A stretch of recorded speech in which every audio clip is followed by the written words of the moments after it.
Drew? Hey, Danny.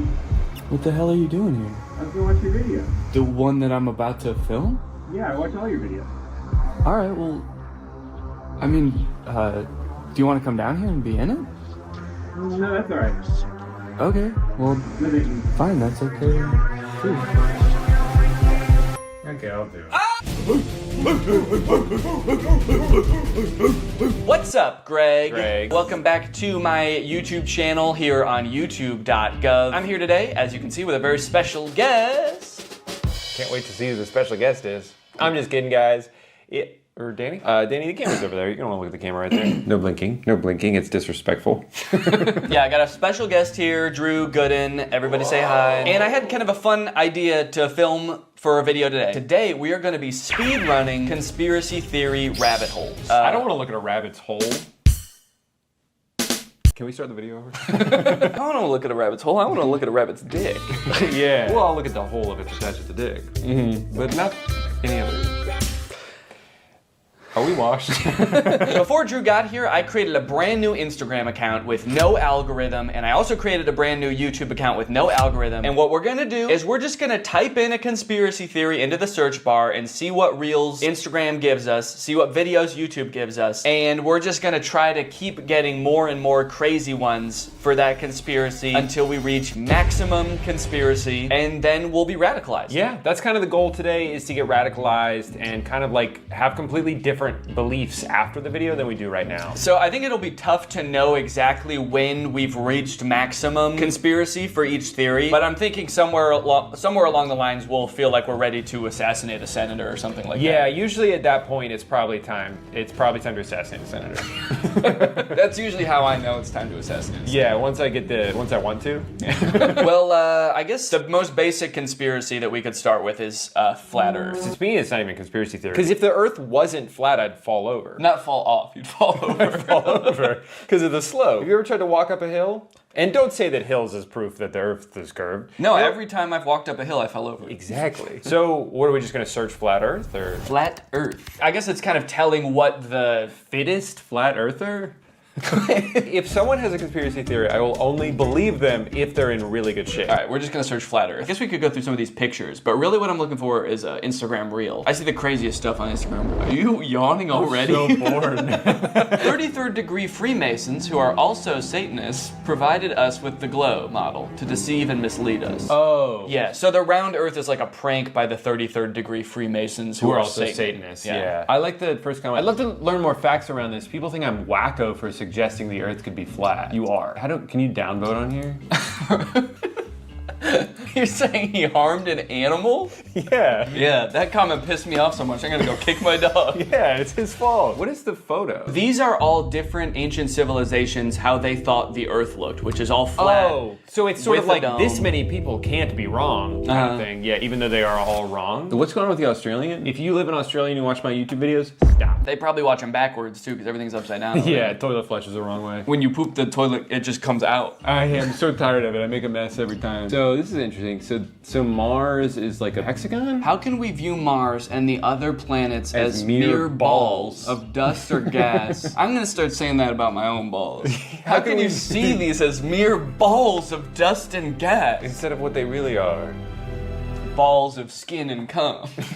If gas on Earth isn't significantly affected by gravity, how is it possible that Jupiter, supposedly a massive ball of gas, has a gravitational force 2.5 times smaller than Earth? It's all a lie. Space is fake. All right, they had me until space is fake. I know space is real. I know space is real. That's where God lives. That's where God lives. Wait. Space is fake, but even in their own picture, they say this is Mars. They know that Mars is real. Then where is Mars? Australia, maybe? Oh. So Australia's not flat then. So maybe the Earth is shaped like this, and we're here, Australia's here, and that's where Mars is. Oh. When did you learn how to do that accent? I just freestyled it. That's crazy. Is that what they sound like there? That's hilarious. Mars. Well, where the frick are the reels? I thought they were gonna be... shit, I don't know how Instagram works. Where's the videos? Maybe now that I've searched it, it's gonna be my reels.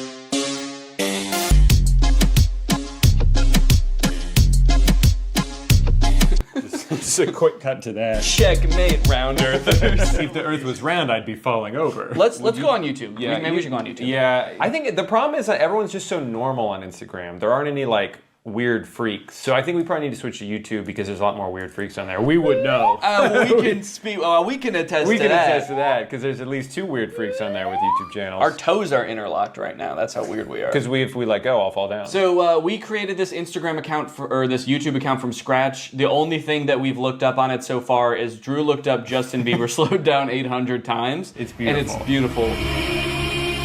And we also listened to Sneaker Night by Vanessa Hudgens. Yeah, that was also my idea. So the results might be a little bit skewed towards Vanessa Hudgens' Sneaker Night. Mm-hmm. That's not like part of the conspiracy. That's my own mistake. I messed up. But from here on out, we're not going to influence it anymore. In any way at all. Okay, now I'll search flat Earth. Okay. That's how Vanessa Hudgens radicalizes people. So hold on. Yeah, okay, even the YouTube search is biased against flat Earth. It doesn't even like we're trying to view it objectively, but it's like, oh, flat Earther debunked. Yeah. Flat Earthers funny moments. Flat Earth Dave. It's like, let me find out who Dave is. All right, we're gonna search flat Earth. You know, do you ever do something and you think to yourself, like, I'm probably the first person to ever do this? Oh, yeah. I have to imagine we're the first people to ever search flat Earth from the Sneaker Night watch page. Like inspired by this song. That reminds me. I need to do my own research. Oh, it's Phil from Amazing Race. All right, well, we gotta hear him out. We gotta hear him out. You'd think that with the beautiful photographs that we have of our round blue planet, it would convince any doubters. Oh, he doesn't believe in the flat Earth either? How do you get a job? And he's seen more of the Earth than most people because he does the Amazing Race, so you'd think he'd have some common sense. You'd think so. Well, hold on. Wait a minute. He works for CBS. Look up CBS's logo. Mm-hmm. Look up CBS's logo. No. This? Don't keep going and going. No. Stop. You're getting distracted. All right, look up CBS's logo. It's Big Brother. See, you think that Big Brother is gonna let you think independently? No, they're gonna open your noggin up, they're gonna fill it with all the thoughts they want you to have, and Phil is part of it. But probably Jeff Probst isn't too, right? Yeah, we're free thinkers. Basically, what we're gonna do is YouTube Shorts. Maybe we should be looking at more shorts. All right, if you two could shut up for a second, I have an important announcement. Today, I want to help you guys out with your budgeting a little bit. You can budget your car payments better, your travel, your groceries. Does that sound good? Well, then listen up, because we're going to talk about Rocket Money, the sponsor of today's video. Rocket Money is a personal finance app that lets you lower bills, cancel unwanted subscriptions, make custom budgets, and lower your savings all in one place. With Rocket Money, you can create a custom budget for any category in seconds. The app shows you where your money is going at all times and identifies your top spending categories and even gives you insights on how to better budget in the future. As someone who spends a lot of money eating out and not as much as I would like on travel, this is a great way for me to visualize like how much spending is happening in each category, where I can cut a little bit, where I can add a little bit. They'll also notify you when you have upcoming charges or when your balance is low. That way you can avoid overdrafts and late fees. And if that wasn't cool enough, Rocket Money can also help you lower your bills. Rocket Money automatically scans your bills to find savings. They can help negotiate bills for you, whether it be your internet service, your cable bills, and more. So you don't need to worry about those pesky customer service calls. Rocket Money's gonna get in there for you and negotiate the best possible rate for you. This is great for me personally because I am notoriously bad at looking for deals. I don't like to haggle. I don't like to negotiate, so the fact that this is built into the app makes it so much easier for me to know that I'm getting a good deal. So to save more and spend less, join the over 5 million members using Rocket Money today. Go to rocketmoney.com/Danny or use the link in the description to get started for free. Flat earthers, or some of them, believe that beyond the ice wall is this other I world. feel like that outer world thing, I've heard of this, but I've only heard of it recently. I wonder if that's like a new lore that just dropped, because I thought that the ice shelf was supposed to be the end, and then they were like, no, not only that, we know about Acton. And then there's another wall around here, and then Osiris is out on the outside. Do you think the Flat Earth conventions are just people trying to one-up each other with the amount of knowledge they know about the outer ring? Oh, you think this is the last ice wall? There's one more. Nope, there's actually 2 more. There's actually 3 more, and at that one, it loops back around and you're here again. That's more interesting than the Earth being flat, is that if you just keep going, Well, that actually is just with the Earth. Is if you keep going along the Earth, you end up back where you started. So we kind of all believe the same thing. They just have more ice walls in their theory. Talking about how there was this one man that went to Antarctica on his expedition back in the day, and I can't remember his name. Flat Earth. Can't remember his Can't name. remember name. Sneaker Night extended cut. I can't remember his name. It was probably Vanessa Hudgens. Vanessa Hudgens, Sneaker Night. Proof of Sneaker Night. Internet famous flat earther has gone all the way to Antarctica to put his theory to the And he test. proved himself wrong. They always prove themselves wrong. I want someone to prove himself right. Just once, please. Just once. I mean, that's the thing though, is like the internet is so, it creates little bubbles for you. So if we did have an algorithm that was pro flat earth, it would be littered with flat earth videos and we would be like, this all confirms what I already believe. Where's that guy's mouth? Yeah, if the earth is round, where's that guy's mouth? Well, gravity's still technically a theory. We know that there's an up and a down. As far as Coriolis, I was in the military and I've shot weapons and She's just threatening him. Yeah. Basically, you're gonna believe what I believe because I have a lot of experience with guns and missiles. As far as Coriolis, I'm gonna fucking kill you. What kind of weapons, if you don't mind me asking? Like ICBMs? Well, I'm wearing a vest with a bomb on it right now. Okay, what will it take for you to detonate that? If you say one thing that makes me question my beliefs, I'm gonna kill all of us. Okay, and so how do you feel about sunsets? They think that there's like these enormous structures. It ignores something that everyone knows. There's this enormous water table that's underneath the pyramids. What's a water table? It just means that there's like water, like a well of water. I think because of the Nile. Like, you know how when you're at the beach, if you're not at the water, but you dig a hole, there's water under there because you're close to the water. So the pyramids, if you dig below it, eventually you get to water. And Right, so there yeah. couldn't possibly be like a big guy down there. Oh, right, because he would have drowned? Okay, next conspiracy, aliens. What should we Google aliens wise? Aliens wise? Are aliens wise? Aliens wise? Yeah, Are like, are octopuses alien A group creatures? of scientists that were speculating that octopi had come from somewhere else, and frozen eggs had actually come from somewhere else. And the reason behind this theory is that octopuses are freaking weird. It's like that. How could something like that exist on Earth? Because they look so fucking weird. They must have come from some octopus-shaped planet. And also, if the Earth is flat, how could there be? So hold on. Can you? I need silence. Were you gonna say, can you call me back? Can you call? I'll call you back later. I've heard theories like this before about like some life coming from other planets. There's a theory that like all life comes from another planet. Like an asteroid had life on it and came from some other planet after like it got hit by a meteor and then that came here and that's how life started on Earth. And to me that just feels so lazy. They're like, how did life start on this planet? It came from a different one. And that's all we need to figure out. Right, but then because then it's like, well, how did it start on that planet? An asteroid. Oh, from a different planet? Yeah, that makes sense. Okay, well then follow-up question, how did it start on that original planet? Like where did it come from? God drew what? God drew an asteroid that came from another planet. The octopus is still extremely similar biologically to us. You look at an octopus cell under a microscope and you wouldn't be able to tell the difference. Right. Yeah, but you know when you can tell the difference? When you fucking look at an octopus and you look at a human. We're not so different, you and I. If I look at you like this, I can't see shit. You might as well be an octopus up against my face. Veteran describes strange alien encounter in Vietnam. I like that strange is in all caps. What if it just said, veteran describes pretty normal alien encounter in Vietnam? They should have done veteran in all caps out of respect. And we should probably stand for this out of respect. Yeah, I think so.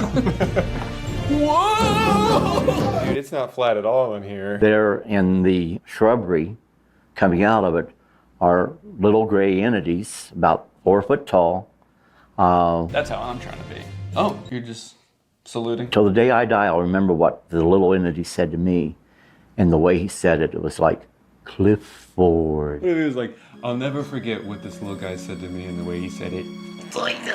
Yeah, he said, and then he blew up. He exploded. I think he was asking for help. I'm gonna explode. I'll never forget that. And the way he said it, it was like, Clifford, you are not supposed to be here. I mean, he's right, we weren't. You normally don't carry your weapon on full automatic. I put it on full automatic and I started to fire and I yelled out, VC, VC. And that was to alert the other troops that we were no longer alone, that there were a number of little guys there, I'll put it that way. I'll put it that way. I'll put it away your brain can understand. Little guys. So the alien said, what are you doing here, Clifford? Clifford. And that's how I knew he wasn't from Earth. It was dark. There was a small guy in the bushes who asked me what I was doing here. Gotta be an alien. Gotta kill the alien. Gotta kill him. Oh, he already exploded. Job's done. Said, even though we're at war, we don't put our weapons on full automatic. I did just for this guy and no one else. And I killed him. Also, is this guy's name Clifford or did he... His name's just Veteran as far as I know. That could be why he's so confused too. Yeah. I'm not fucking Clifford! You are not supposed to be here. I feel like this illustration's doing a lot of heavy lifting in this story. He's just describing a pretty normal encounter, but then because of the illustration of aliens, it's like, man, they must have been aliens. Yeah, But a little guy came out of the bushes. He looked like a regular Vietnamese man, and the picture is of like an octopus. So all of the comments believe him and are pissed. They're like, way to go, Clifford. The little dudes were trying to bring about peace on Earth, and you blasted them. Like, way to go, man. We almost had peace. And you gave them a demonstration that we are a species not to be trusted or helped. Good job, Clifford. They're like, your story is 100% real, and we hate you. Well, and then this person's on his side. It's like, he's been consistent about these events ever since they happened. Yeah, because that's how he remembers it. You can still be consistent about something that didn't happen. Wasn't used to the ganja. Just imagine smoking this 35% THC they smoked back in 1980 when they smoked weed that had to be 6 to 8% THC. I am sure I would have seen some crazy shit. And let's go ahead and report him for animal abuse. More like plant abuse, because he's smoking the shit out of that ganja. Ganja! Expert explains who are the gray aliens. Okay, well that'll be helpful because the last one was about the gray aliens. How exactly do you become an expert in that? Do you think it's Clifford again? Yeah, well he definitely seemed to have a lot of expertise because he saw them with his own 2 eyes. And he shot them with his own one gun. Gray aliens are perhaps the most commonly encountered extraterrestrial species that we know, named for the coloration of their skin. Oh, they're gray aliens because they're gray aliens. That they've been hybridized multiple times, and we're seeing a lot of different types of features. So there's a basic... I can't get into them now, but we're seeing many types of features. As this is only a YouTube short, I simply don't have time to go into great detail. Wait, my son got kidnapped by them when he was 9 years old. He was missing for a day. He told us that they have created us humans and need to create more humans in other planets and need his blood. I believe my son. Let's click on this guy's profile. Bullying his son. My son played with them when they abducted him, and he confirmed that they acted like little children. And they said, Clifford, what are you doing here, Clifford? Aliens think everyone's name is Clifford. Oh, what up, Clifford? Welcome back, Clifford. I think every human they see is the same human that they just saw. Good, you look very different today, Clifford. What a strange planet only inhabited by one man named Clifford. Who changes shape every day. Don't shoot me again, Clifford. Your bullets have no effect on my robot body. But they have extreme effects on my feelings, Clifford. It's the intention that hurts. As my son has mentioned, when he was inside the ship... As my son has mentioned countless times, you guys. My son, who's an expert, 9 years old, got abducted. It's a computer-based reality which they created long ago, and many souls were kidnapped and then put inside these machine bodies, so they used what is known as spiritual necessity. Do you think this guy's ever done drugs? No. He's too busy. He's trying to get his son back from the aliens. I believe him because they were in my house around 1997. Unfortunately, I panicked so badly they didn't speak. I regret it now. I might have gotten answers, but I couldn't believe what was happening, and I had 3 little girls asleep in the house. Two of mine and one of my best friend. Huh? Wait, I had 3 little girls in the house, 2 of mine and one of my best friend? I think his best friend was a little girl. Yeah, my daughters were hanging out with my little girl best friend. They have so much in common because they're the same age. And when the aliens came in, I panicked. Because I didn't want them to wake up, my best friend. So, yeah, I guess aliens, the little gray guys, must be very shy. Because if you panic a little bit, they're like, oh, sorry, Clifford. We'll come back later, Clifford. We have to go now. We are gray. So now it's just these two talking to each other. Yeah, what, did they visit you again? They told my son that they will come again, but they didn't come anymore. He saw a tall man with blonde hair. Okay, wait, hold on. So the story is falling apart a little bit. He's like, yeah, he saw all aliens. And it's like, okay, well, there was one blonde guy. One guy with blonde hair. And I guess some of the aliens they kind of looked like they had regular hair on their head. They had regular Vietnamese hair, and they were just short little guys. Speaking Vietnamese, I couldn't understand a word they were saying. It was like some sort of foreign language to me. I shot him. My bullets did have an effect on them. I'm writing this from jail. Your son is wrong. At least mostly. I can confirm there was a tall blonde guy. Wait, also report encountering tall, chalk white, blonde-haired, blue-eyed, barefoot. Barefoot. So he's saying that people who were abducted by the gray aliens often report the presence of a Drew-like entity as well. Yeah, and that is how they refer me as the Shining One. And they do not blink. But I don't know, I blink. What was it that you said to me when I started recording this video? No blinking, it's disrespectful. No blinking, it's disrespectful. I have to go. I've been found out. I never should have agreed to do a conspiracy video with you. It was only a matter of time. Yeah. Channeling Bashar has definitely changed my life in profound ways. Now, again, not everyone has to believe that Bashar is real. That's good. Yeah, that really works out for him, whether you believe me or not. That's the great thing about being crazy, is that you can believe whatever you want, and even if other people don't believe it. Even if it makes no sense, it doesn't matter to you. So he delivers information, which he sometimes calls an instruction manual or the formula. And when people follow it as precisely as possible, with an open mind. That's such a great caveat to say that if they follow it closely with an open mind, then it will work. Because if it doesn't work for someone, he would just say, well, your mind just wasn't open enough. You clearly had some reservations about it. And that's the only reason it didn't work. And Bashar could tell. Yeah, he's very skeptical with people. How to channel Bashar. So it looks like there's only one person in the world who even thinks Bashar is two real. shirts. He has one shirt, but it changes colors when he channels Bashar.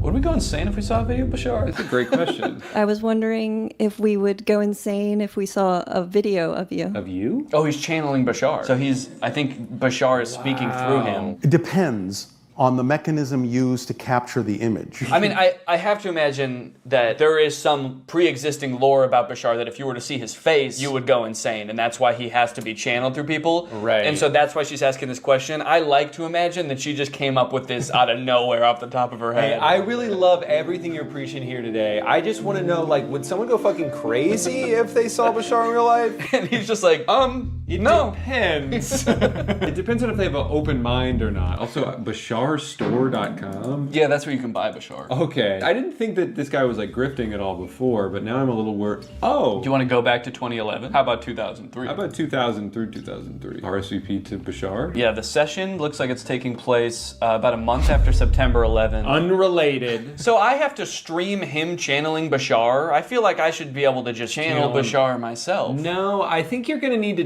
do it through a Bashar expert. I definitely feel like he needs... About 500 grand. We could. Yeah, do you think 500? While your video technology may be capable of capturing certain extraterrestrial beings, it couldn't capture. My eyes roll back in my head. It's just coming from my mouth. While your video technology... Oh my god! Donate $5 million to Bashar. Make it a monthly donation. While your video technology may be capable of capturing certain extraterrestrial beings, it couldn't capture us. You would see nothing but static. So it's not even that you would go insane if you saw it, you just wouldn't be able to see it. I think his answer changed as he answered. He was like, well, maybe. It depends if you use film or digital, because film, you wouldn't be able to capture me, and digital, you wouldn't be able to capture me. Yeah, and if you were using like an iPhone, then it would just be static. Yeah, it would just be a static image of Bashar where he flipping you off. Nice try, asshole. I'm going insane. Another type of recording? Maybe. Maybe not. Depends. Depends on what? Oh man, how much money do you think these people paid to go ask this guy questions? As much money as Bashar wanted, man. All right, well we can move on to a different conspiracy at this point. What do you think? Wait, I got to channel Bashar. He's just flipping me off. Oh, he says I can watch it. Okay. But don't look at him or you'll go insane. Okay. One sec. I'm getting a call from Bashar. No, don't. No, he's FaceTiming you. Don't answer. Drew, have you ever heard of dowsing? Oh, is that what Mormons do instead of sex? That's soaking. No, what's dowsing? Dowsing involves 2 rods, which Mormons are not allowed to do. Not even after marriage. No rods. No 2 rods. 1 rod. 1 rod, 1 hole. Never 2 rods, never 2 holes. I'm not exactly sure how it works, but you hold these 2 rods like she's doing here, and it's gonna ask questions and it answers for her? Yeah. Do you have those rods? Yeah. Hold that and hold, close your eyes and hold it. Okay, let's watch this just so you can see. Okay, we'll watch it to see. Government planning to use Project Bluebeam to fake an alien or spiritual event. No, thank you. Right off the bat, I like how much lore is required to even understand her first question. Well, yeah, the first thing was, is the government going to use Project Bluebeam? And I don't know what that is. To create a fake spiritual or alien event. I don't know what that is. Well, the answer was no, so you don't have to worry. Okay, good. That's a relief. It's a lot of research I don't have to do. Does the human work best without any clothes?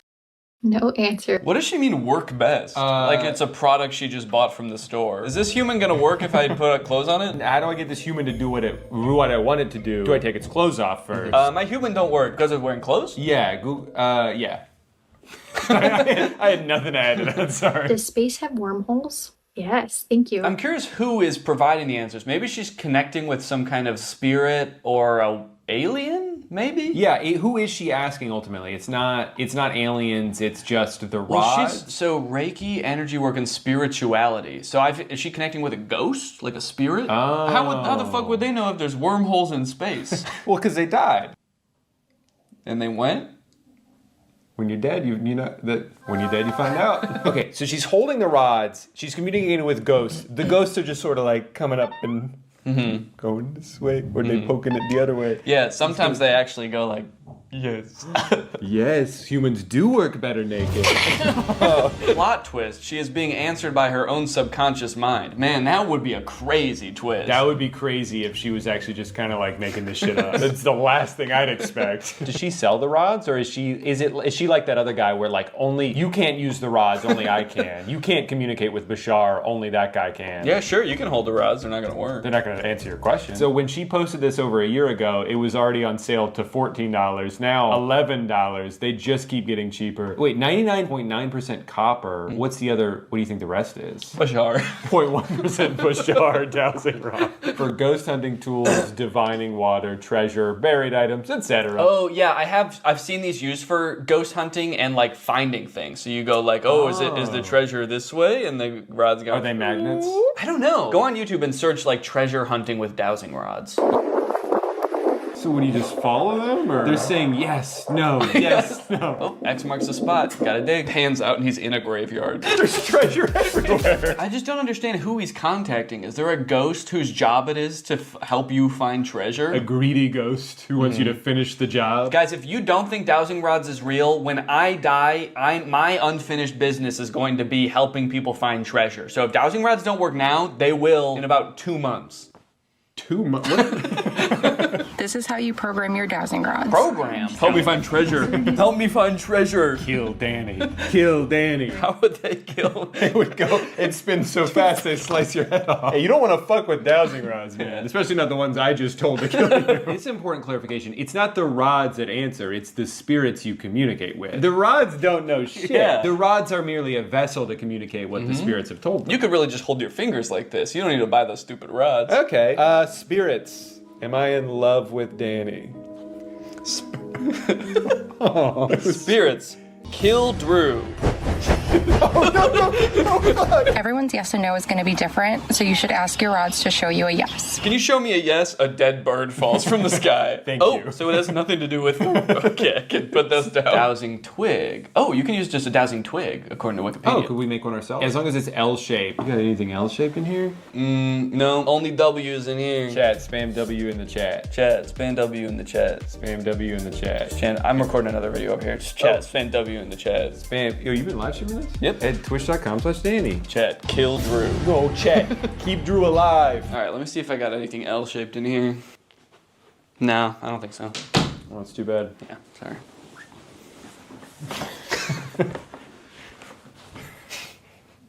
Are you still Danny, or I hear some screams from the It is me, Bashar. Wait, I have to film you. It's just static. A static image of Bashar flipping me off. And his dick's out, too. Hey! Classic Bashar. You know what they say, if you see Bashar, you go insane. If you see his dick, you suck it. You gon' suck it. That's what they say. If you see Bashar's dick, you gon' suck it. That's what he said in the video. Oh, yeah, no, I saw. It was on the YouTube short. He said, yeah, it depends on the type of video technique, and if you see his dick, you go suck it. What do you think this is? Just how to chug a pint of any liquid in a second. You can drink anything in one ginormous sip. Was it coming out of his nose? And that wasn't the drink, that was blood. Do not do this. I said, if you guys live in this private jet for 100 days, I'll let you keep it. It's a really nice. If you guys can survive this video of Bashar, I will give you $5 billion. Well, just a warning. If you see his dick, you don't suck it. You scared of Pepsi? We're gonna get this in the glass. Wait, how did we get in chugging content? We watched several dowsing rod shorts, and then it recommended a chugging video, and then was like, oh, you like chugging videos? Sure. The lack of videos saying these conspiracies are real on YouTube really makes me feel like you gotta be so dumb to fall for them, because like they don't even show up. Like YouTube is actively trying to hide them from you. Have to be like, no, I'm certain this is real, and you have to be so convicted in that for the YouTube to finally be like, all right. But some people just fall down those rabbit holes. Guys, it's time to go big boy. All right. All right. Well, I think we've gone through a decent amount of conspiracies. Flat Earth, aliens, dowsing, Bashar, and all the other ones. And all the other ones, etc. Etc. Ugh, don't get me started on etc. Yeah, she was a wild thing. So, what do you think that you've learned anything today? I mean, do you think that you? Okay. See you guys next time. What's up, Greg, and welcome back to the Beef Zone, baby. This is where we talk about the internet's hottest drama going on right now. Today we're gonna be talking about Axel Weber. He's a TikTok star, and he's already started one of the year's most insane internet quarrels. I don't particularly talk about internet drama too much on my channel, but I had to do an installment of the Beef Zone just this once because this is a pretty unique case. I don't think I've ever seen anybody start an internet beef quite like this before. And that's because this dude, Axel, has started a feud with a college. This dude has started beef with a 4-year accredited institution. I've never seen that happen before. Other influencers are out here starting beefs with each other because of like messy breakups, problematic tweets. This dude's out here starting beef with institutions. That's crazy. I'm gonna start doing that. The DMV, you're done. You're canceled. I had to wait in line once 5 years ago when I got my license renewed. You're done. Everybody go harass the DMV now, please.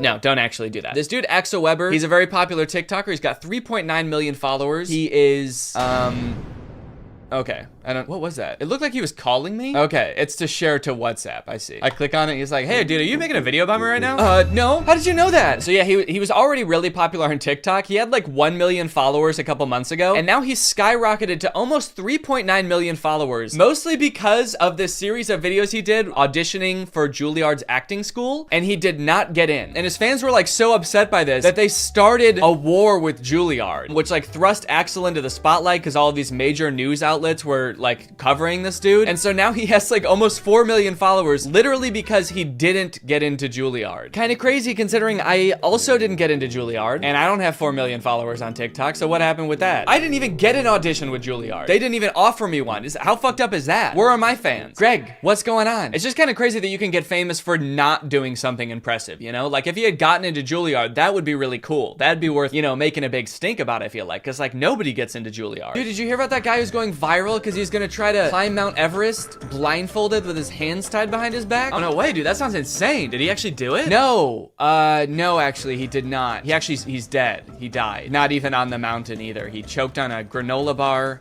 on the flight to Mount Everest. He's going viral? Yeah, dude, his funeral has 800 million likes. So I feel like to fully appreciate this story, we kind of have to go back to the beginning where it all began. So in December of 2021, just about a month ago, Axel had just moved to New York. He's pursuing acting. He's making a bunch of TikToks about living in the world's smallest apartment, and he has just hit 1 million followers on TikTok. Hi, we just hit 1 million on TikTok. Come on.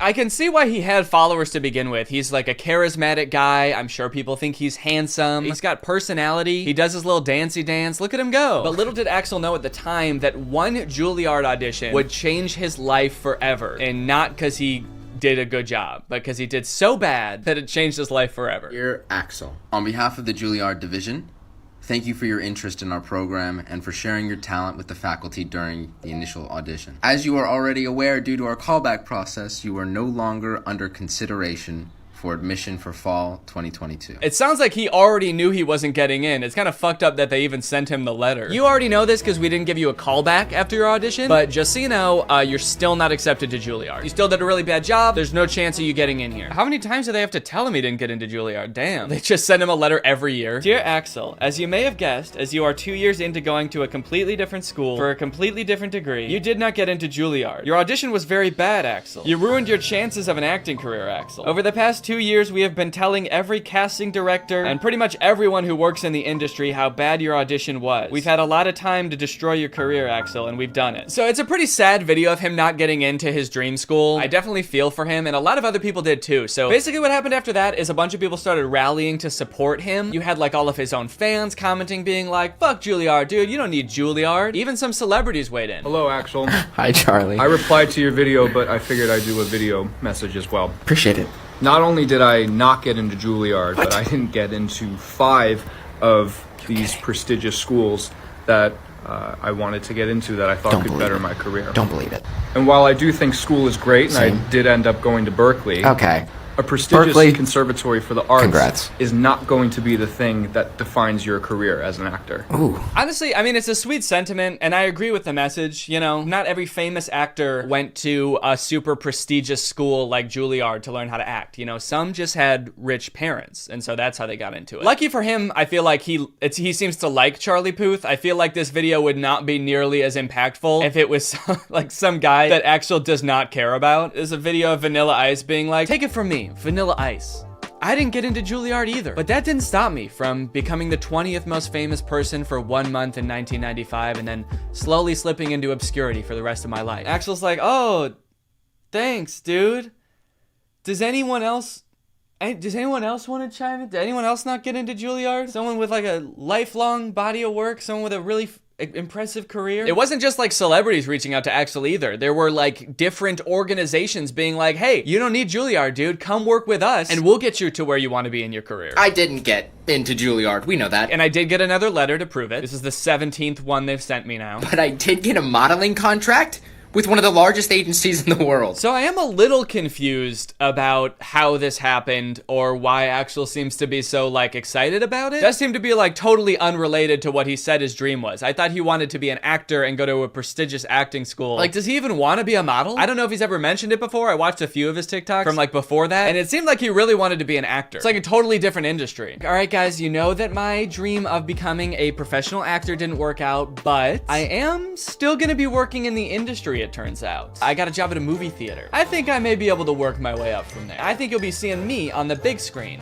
real soon. It's just weird to see him going from not getting into a school that he wasn't qualified for to getting a job that it seems like he is even less qualified for, because I assume he at least had some sort of like acting prowess or like did some sort of acting before he started applying to acting schools. But modeling, it's like he didn't even want to do that before. Not only did he get a modeling job out of getting rejected from Juilliard, he also got a New York Times article. We just made the New York Times. When Axel Weber was rejected from Juilliard, the internet stepped in. The article is basically covering how all of Axel's fans flooded the Juilliard Instagram account to like lambast them in the comments, which to be fair, Axel does say like, don't do that. More than anything, we cannot bash Juilliard though. They're just doing their job. I don't want to lead you into thinking that Axel like actively encouraged this and like caused this to happen. Like he was like, fuck Juilliard. Everybody rip them to shreds in the comments. But his videos did unintentionally have that consequence. And it's pretty crazy to read some of the comments that people have left on Juilliard's Instagram account. Let's take a look at some of them. Their most recent posts have like 0 comments, 1 comment, 6 comments. Let's go to around the time this Axel Weber drama was going on. 1,000 comments, 2,000 comments, 18,000 comments. 18,000? Dude, what were people saying? Let my boy Axel in. He deserves better. Let Axel in. Get my boy in. My dog died on campus and they tied me up and made me eat it. Doesn't have anything to do with Axel. Dude is just straight up slandering this university because his boy didn't get in. Don't worry, Axel. You should be glad you didn't get in there. All right? They made me eat my pet. You're gonna regret it when that man wins an Oscar. I honestly don't even think that they would regret it if he like ended up having a successful acting career. They really only care about the people they did admit having successful acting careers. In general, I've seen a lot of comments that have the same tone of like, I bet Juilliard wishes they never rejected my man. And it's like, yeah. Probably, but I don't think it's for the reason you think. I don't think it's like the dean's office that are like, oh, we should have never said no. He's so talented. Look at him on TikTok doing his little dancey dance. He's wearing a sweater. He's modeling. Oh, what we could have had. No, it's not them, dude. It's the poor like 20-year-old marketing intern that runs the Juilliard School Instagram account. It's the person who keeps getting notifications on their phone saying like, let Axel in. New Instagram comment? Let Axel in. They're the one that's probably like, Jesus Christ, couldn't they just fucking accept this kid? I really like this comment. Let him in, you dogs. L school. Juilliard does not care, all right? They do not care that they have 18,000 comments on one post. The headmaster of Juilliard, what is it? What is like the person who is in charge called? Is it the dean? The headmaster? The principal? I went to college. I don't know why the president. We had a president of our school. I don't think the president is reading these comments being like, L school. Oh, classes are canceled today. Go home. Everyone go home. It's also like, whoa, dude, don't start insulting the kid's dream school. You're not really rooting for him if you're like, oh, you wanted to go to that L school, Axel? That decrepit excuse for a school run by dogs? I definitely feel bad for whatever school he applies to next if he ever tries to apply for college again. When they get that application, they're just gonna like start sweating immediately. All right, who's next on the list of applicants? All right. No pressure, but if we don't let this kid in, we're gonna get doxxed and swatted. Right now, you're probably wondering, like, what were Axel's chances of getting into Juilliard? Like, was he a shoo-in and like a really good actor and had like an insane experience? What is this guy's qualifications? First off, let's look up how hard is it to get into Juilliard. Spelled Juilliard wrong, so I am definitely not going to get in. Admission to Juilliard is highly competitive with an overall acceptance rate between 5 and 8%. So it's an extremely difficult school to get into. Obviously, it's like insanely prestigious. But you know, maybe he killed his audition. Maybe he's a great actor. So let's see. He has a TikTok talking about how his audition went. So let's hear in his own words how he describes it. Here's how you absolutely botch a Juilliard audition. Remember I said the only thing I can't do is an accent? I did an accent. I couldn't help it. I just Oberon to make him smile. It just sounds better when he sounds like he came straight out of an HBO show. All right, I know it's not the point of the TikTok, but what does he mean I couldn't help it when he said he did the accent? Like, did you prepare your audition and not practice an accent at all? And then the second you get into your audition, you're like, hello, governor. Why am I talking like this? Oh, no. Did you really just decide to do an accent on the fly? Because, like, holy shit, what a bad idea. Of course you didn't get into Juilliard, dude. You went off book. You became a different nationality. Live. The guy gave me absolutely no reaction. He just stared right into my soul. I feel like that's kind of how auditions go, though. If you do a really great job, they're not supposed to be like, like right off the bat. I think they're supposed to play it cool because they can't like make you think you got the part just in case, you know, someone even better comes in and then they have to give it to that person. And what reaction was he expecting? Guys, I don't think my audition went very well. The admissions director didn't even come. He just said, thanks, that'll be all. You know what he should have done if he wanted to impress them? He should have came into the audition speaking in a British accent, and then when he was actually reading his monologue, switched to his regular American accent. They would have been blown away. I have an audition for Juilliard, January 9th. I have to learn some Shakespeare. Never even read Hamlet. I jest to Oberon and make him smile when I a fat and bean-fed horse beguile, neighing in likeness of a filly foal, and sometimes I lurk in a gossip's bowl. I don't understand what's happening. Not that I really think that this made a difference, but just a word of advice. If you're applying for a college, I wouldn't post on your like public social media something about like the application process or the audition process being like, I don't know what the fuck this means. This shit's dumb, dude. Shakespeare sounds like an idiot, man. It's also weird that like, after all of these videos of him being like, I don't know what the fuck Shakespeare is, and him being like, I randomly did an accent at the audition, that all of his fans still have his back. And they're still like, you deserve to get into Juilliard. Don't worry, we'll take it from here.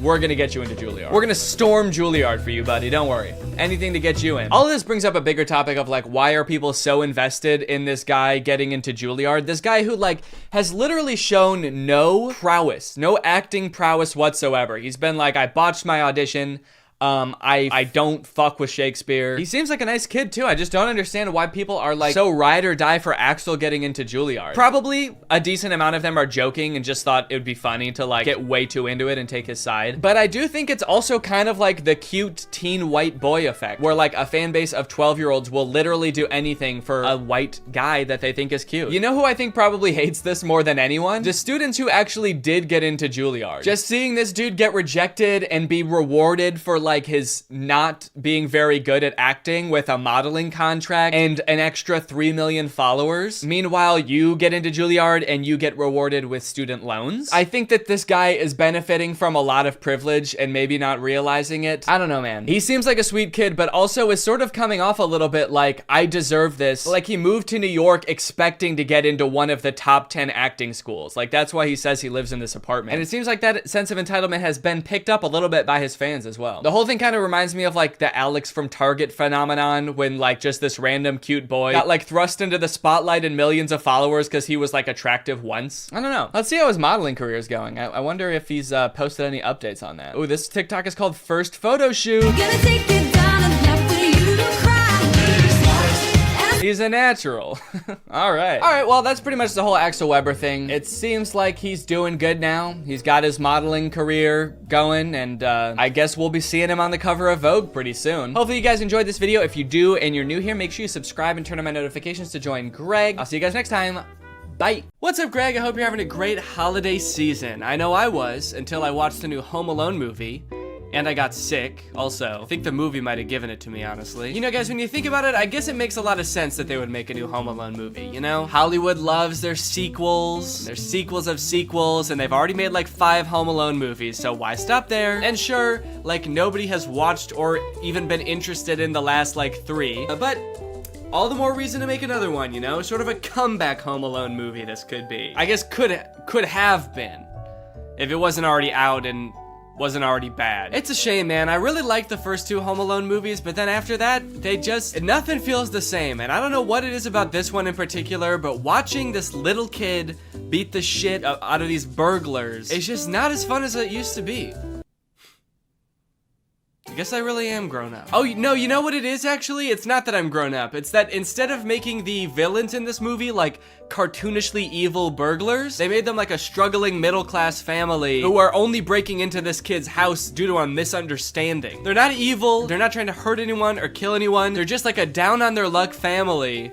And this rich kid is just fucking him up at every turn, dude. This movie is insane. You know how a Home Alone movie goes. There's a kid, he gets left in his house by himself, there's robbers who try to break in, and the kid sets up a bunch of traps to try to hurt them and embarrass them. And that's exactly what happens in this movie. So you're probably wondering, who are these robbers and why do they want to break into this kid's house so bad? So let me tell you. Pam and Jeff McKenzie are parents. They live in the same area as the main kid, Max. And the movie starts off with them having an open house. They're trying to sell their house because they're both down on their luck. One of them doesn't make very much money and the other has just lost his job. And so they're trying to sell their house to keep food on the table for their families. It's very sad. The movie sort of tries to make it into like a funny thing happening. There's like millennials that come to try to buy the house, wearing berets and scarves. You know how like millennials do. Always wearing berets and scarves, I am. The schools here are amazing. They are totally lit. And there's a lot of scenes like this in the movie that seem like they're trying to get you to empathize with this couple. In this scene, they're just talking about how they can't afford to live in this house anymore, even though they love this house and they always thought that they'd be growing old together in the house. Unfortunately, it just won't be able to become a reality for them. I always thought we'd get old and weird in this house, but we've done the math. We can't afford it on my salary alone. Yeah, but I mean, I crushed my interview with IBM. Crushed it. But that was 3 months ago. It's very sad. And when I watched this, I didn't know that these two were going to be the ones who were gonna have all of the booby traps happen to them. And it's kind of crazy now watching it back, being like, holy shit, just about an hour and a half from now, these two are gonna be getting maimed by a rich child.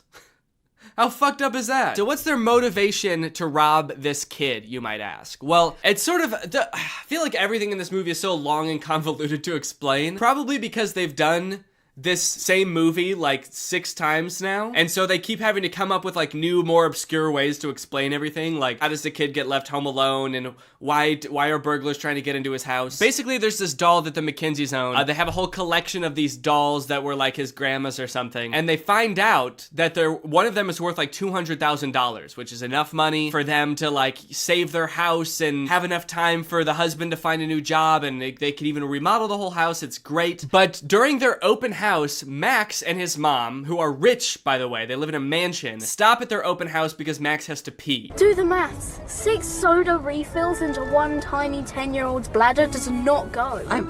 They sort of are using this less wealthy family's house as a public restroom of sorts. And the McKinseys talk to Max about this doll, and that's actually how they learn how valuable the dolls are, is because Max's mom knows this information. There was this elderly lady who bought one at a garage sale for about $10, and then it ended up going for about $5,000. And then the doll goes missing. That brat kid stole my doll. And so the McKinseys assume that Max stole the doll from them. So they are breaking into his house to try to get the doll back so that they can save their family. Which is not a decision that they take lightly, mind you. They're not like stoked to do this. They're like a normal family just like anybody else, but this is like the only thing they can do to try to keep their family afloat. They're actually like extremely nervous about doing this because they don't want to get caught and they don't want to hurt anybody. Little do they know they will get caught and they will get hurt. So yeah, in various ways, this movie goes out of its way to show you how nice of people the McKinseys are, how much they don't want to break into this house, but how they're like left no other option. It's like, it's honestly, you gotta kind of respect it in a way. They're like, look how these people, they're so nice, they're so sweet, wouldn't hurt a fly, they just really want to keep their family well-fed and in a nice house. We're gonna fuck with them. We're gonna fuck with them hard, dude. This is like an evil Mr. Beast video. So at first only Jeff is on board, but then this scene happens, and this is what finally gets Pam on board to help out with the robbery as well. You gotta save our house. Seriously, Mom, will you just get the doll? It's just entering, Pam. We have the key. Pam, you have to call me. Hi, Come Gavin and Washington, get me. realtor extraordinaire. No, Fräulein. I will, you ugly little boy. Weirdly inspirational music as this woman is having a full meltdown. She's like hallucinating. This is the moment she's realizing she has to do something that is like deeply against her morals just to put food on the table for her family. And the music is just kind of this like inspirational Christmas song. Does not seem like the right tone, but okay. So now you may be wondering, since I brought it up, how does Max... So now you may be wondering how Max gets left home alone. They've done this movie a million times. How can they possibly come up with new ways for a child to be left home alone from a family vacation? Well, the short answer is they basically just, everything is so confusing that they just leave him home. It's confusing for them and it's confusing for us as the audience. They're going on vacation to Japan with a bunch of extended families. So they've got a bunch of families staying at their house.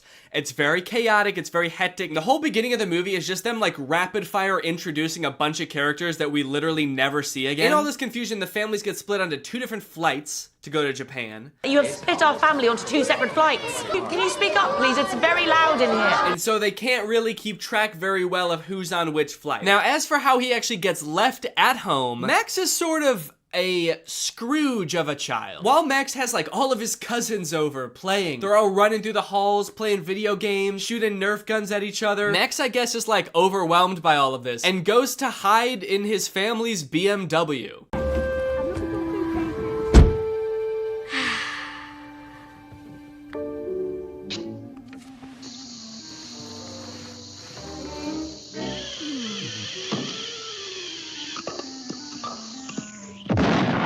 There's like a random car commercial at the beginning of the movie. He leaves the ruckus of his house on the holidays to go sit in the garage in his family's BMW and watch cartoons. Mom? Dad? Seems like a weird way to advertise BMWs, honestly. I'm not sure about that product placement. BMW. For rich recluses who hate their families. Get left home alone while your family goes to Japan because you were watching Looney Tunes in your car. BMW. This kid is a weird one, man. He's like 80 years old or something. He lives in a huge ass house. He's got a bunch of cousins. He's got a million toys, probably. Seems pretty fun to me. But instead he's like, get all this fun out of my house! I hate Christmas. I'm gonna go hide in my luxury car and pass out for 12 hours. There are a lot of choices in this movie that make very little sense, and I'm still trying to figure out why they would do these things. This movie looks like weirdly cheap while also having a ton of big celebrities in it. People even I was surprised to see, even after watching a trailer, like Kenan Thompson, Pete Holmes, Ellie Kemper. They have like a ton of big names in this movie, and some of them with like really weirdly small, insignificant parts. Chris Parnell, for example, plays Uncle Stu in this movie, who we see once at the beginning, and then for the rest of the movie, he's shitting. Did Carol leave? Travel safe. What's going on? He's shitting even before we see him too. I told her to use the restroom in the coffee shop, darling. After Uncle Stu had been in there? Really? Did you see how many deviled eggs he had for lunch? And then for the rest of the movie, we only hear him through the door of the bathroom. Did somebody call the house? No, because we don't have a landline, Stu. Because he gets to Tokyo and then I guess had more bad food and is still shitting. Actually, that might be one of the funniest parts of the movie, honestly. The fact that this uncle is just pooping his brains out the entire time. That is pretty funny. And the fact that they got such like a big name to play him, and we're paying you $5 million for this role, and you're gonna be behind a door pooping your brains out, and we're never gonna see you. Is that cool? Also, Mikey Day from SNL is a priest in this movie. If you didn't look very hard, you might not even know there was a priest in this movie, let alone the fact that he was played by someone famous. If this movie was good, it would have been cool to see so many famous actors, but because it was really underwhelming, it was almost disappointing every time a new actor popped up that I recognized. I was like, oh, not you too, man. What's going on? Are you okay? Another weird choice, they threw in this line in the middle of the movie about remakes always being worse than the original. Ugh, this is garbage. I don't know why they're always trying to remake the classics. Never as good as the original. Like, yeah. Fuck you. It was like the studio being like, we know this isn't as good as the first one, but you're still gonna eat this shit up, aren't you, little piggy? Little piggy likes his Home Alone movies, doesn't he? And I did eat this shit up, alright? So I can't talk. I watched it still. I feel like with a kids movie like this, you always have to appeal to the kids, but then also throw in some good stuff for the adults in there too and make it fulfilling for them to watch. That way they'll want to, throw it on with the kids every year, right? And this movie works well enough for kids, I think. I think kids just like to watch Max make the booby traps and think, I could do that if I was like, home alone and there are people trying to rob me. I could defend myself against two adults who are trying to kidnap me. It's fun to imagine yourself as a smart little 6-year-old, even if you are a dumb little 6-year-old. But this movie, while being fun for kids, I would say is deeply saddening for adults. The second half of this movie is just watching a struggling family getting their shit rocked by a rich asshole kid. Bombs away!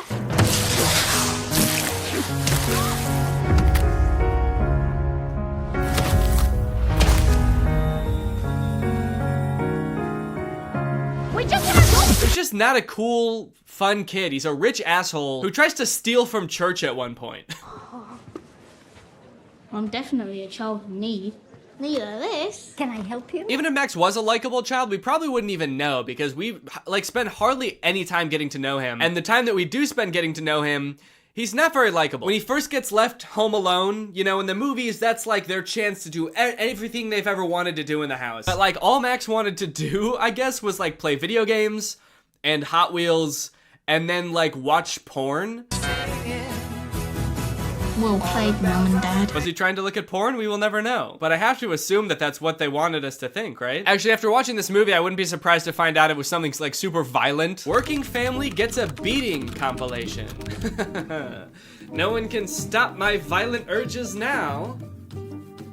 Damn it. Also, during the big heist when the Mackenzies come to rob Max, he doesn't act like a kid who thinks he's going to be kidnapped should act. He acts creepy. What a kid should do, even if he set up booby traps, he should set all those up and then find a place to hide, right? Get in a box under a box in the basement and just hide there. But not Max, dude. He is sick. Every time the mom gets thrown across the room or a few teeth knocked out, he's always right around the corner giggling. He's been waiting for an excuse to do this, for sure. He has been planning this for longer than it seems, I think. Speaking of which, let's talk about the traps. I think the traps in this movie might be pretty on par with the other Home Alone movies, with the exception of a few particularly grotesque ones.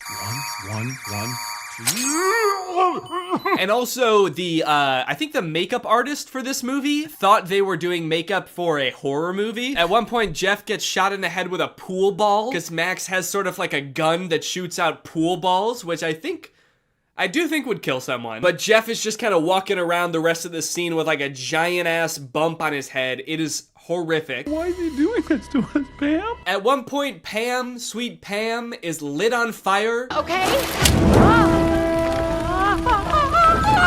This poor mother is set ablaze. She runs to the hose to try to put out the fire and it sprays her. And then for the rest of the movie, she looks insane, dude. At one point, it shows her feet as she's stepping on Legos, her bare feet. And her feet are burnt to a crisp. And the whole time I'm trying to think, what were the writers thinking during this part? You know what, man? This is gonna be even funnier because they probably don't have health insurance. So this is probably gonna be even worse for them financially than it is physically. This couple have had the worst week of their life, man. And then they just get beaten up. There's a point where after the mom gets lit on fire, she just lays down in the snow and cries.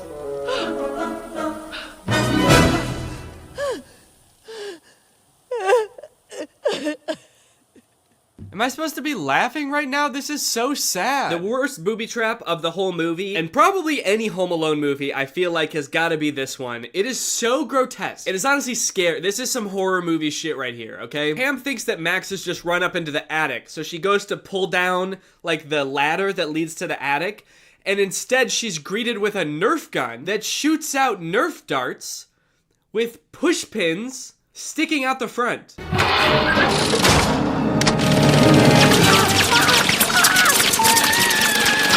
And for the rest of the entire booby trap montage, she just has these pushpin Nerf darts sticking out of her face and hands and everywhere. It is so scary. It is nasty. This movie is foul. And I gotta be honest, the whole time, I was not rooting for the kid at all. I was rooting for the couple. I'm not sure if that's how it was supposed to be, but it was not very satisfying, I will say, if it was. Maybe this was the Home Alone movie where they tried to flip it all on their head and be like, let's root for the robbers this time. But we still watched them get their asses handed to them, so I would say that it was not very fun. I especially wasn't rooting for Max the first time I watched this because we're all led to believe that he did steal their doll, their $200,000 doll. It turns out at the end of the movie that he actually didn't steal their doll, and it was all a big misunderstanding. I guess the whole thing could have been avoided if they had kind of talked it out. But Jeff's nephew had stolen it, I guess. Kind of a weird thing to reveal at the end because it really makes you hate Max, because you're like, this kid stole from church. He also stole this extremely valuable doll from this struggling family. What the hell? I hate this kid. Anyway, that's pretty much the end of the movie. They get the doll back and they sell it, and then they can live in their house happily ever after. And yeah, that's the end of the movie. Now it's time to talk about our sponsor, ExpressVPN. This video has been sponsored by ExpressVPN. Guys, if you're using the internet without ExpressVPN on your computer or your phone, you're missing out. You're not getting the full experience because ExpressVPN unlocks so many possibilities while keeping you safe. Because while ExpressVPN sends all of your data through a secure encrypted tunnel, keeping your data safe from like hackers and your ISP and advertisers, it can also help you unlock a bunch of content that you didn't even know was there. For example, did you know that some Netflix libraries in other countries have nearly twice as many Oscar award-winning titles than in the US? So just saying, if you download ExpressVPN and change your server location to a different country, your Netflix is gonna be crazy. I have ExpressVPN on pretty much every device I own that can have ExpressVPN. I've got it on my laptop, I've got it on my phone, and I've used it to watch many a Netflix title that are not available in the US. Harry Potter, for example. You bet your boys watched it on Netflix. I'd like to see you try to do that. No, really, I would like to see you try to do it. I would like to see you go to expressvpn.com/Danny Gonzalez and try to do that right now. Go ahead. Like I said, ExpressVPN also protects you from your internet service provider snooping on you and basically getting to log all your data. But when you encrypt your data and reroute it through ExpressVPN servers, that makes it so they can't do that. Think about it like this. Would you rather trust ExpressVPN, a company who's explicitly trying to protect you, or would you rather just send it through the pipes? Send it through the pipes of the internet service provider that you had no choice but to sign up with because they were the only one in your neighborhood and so you just had to sign up with them? Who knows what they could be doing? You don't. They're legally allowed to sell your data to other people, so They could be doing anything with that stuff. So if you want to check out ExpressVPN and support my channel, then head on over to expressvpn.com/Danny Gonzalez to find out how you can get 3 months for free. That's expressvpn.com/Danny Gonzalez. The link will be in the description. Go ahead and click that to find out how you can get 3 months for free. Thank you to ExpressVPN for sponsoring this video, and thank you to you guys for checking out ExpressVPN. All right, thank you guys for watching this video. Sorry if it was a little short. I am ill, and I had to take breaks periodically throughout this video to have a coughing fit. So, but I'll be back. Probably won't post another video until the new year, but I'll see you guys in 2022. Thank you guys for another year of your support. I greatly appreciate it. And I want to kiss you, and bye-bye. Hello, Greg. Why are movie studios making bad movies on purpose? I swear to God they are. I'm sure most of us by now have seen clips from the new Pinocchio movie. Father, when can I leave to be on my own? And that had me pretty skeptical, honestly. You're trying to tell me they made it, and they were like, the main selling point of this movie is that it will be good? No chance. And now I've recently seen people talking about this movie, Marmaduke. It's about a cartoon dog, voiced by Pete Davidson. It has 0% on Rotten Tomatoes. I've watched it, and it is in fact the worst movie you'll see this year. And it just really seems like they're trying to make bad movies on purpose. This movie is just heinous. It feels like Netflix just like fed an AI a bunch of scripts of bad movies until it spat out Marmaduke. This movie is not good at all. I think it has 0 redeeming qualities, actually. There's nothing good in this movie. I would even give it a negative score if I could. I like that I said that as if there's something stopping me. I'm my own entity. I'm not limited. I don't have a boss telling me I have to give it a positive score. I'm gonna give it a -6 out of 10. Begin with a narration from Pete Davidson himself, who could not sound less interested in explaining the exposition of this movie. Marmaduke was some fucking dog, dude. I don't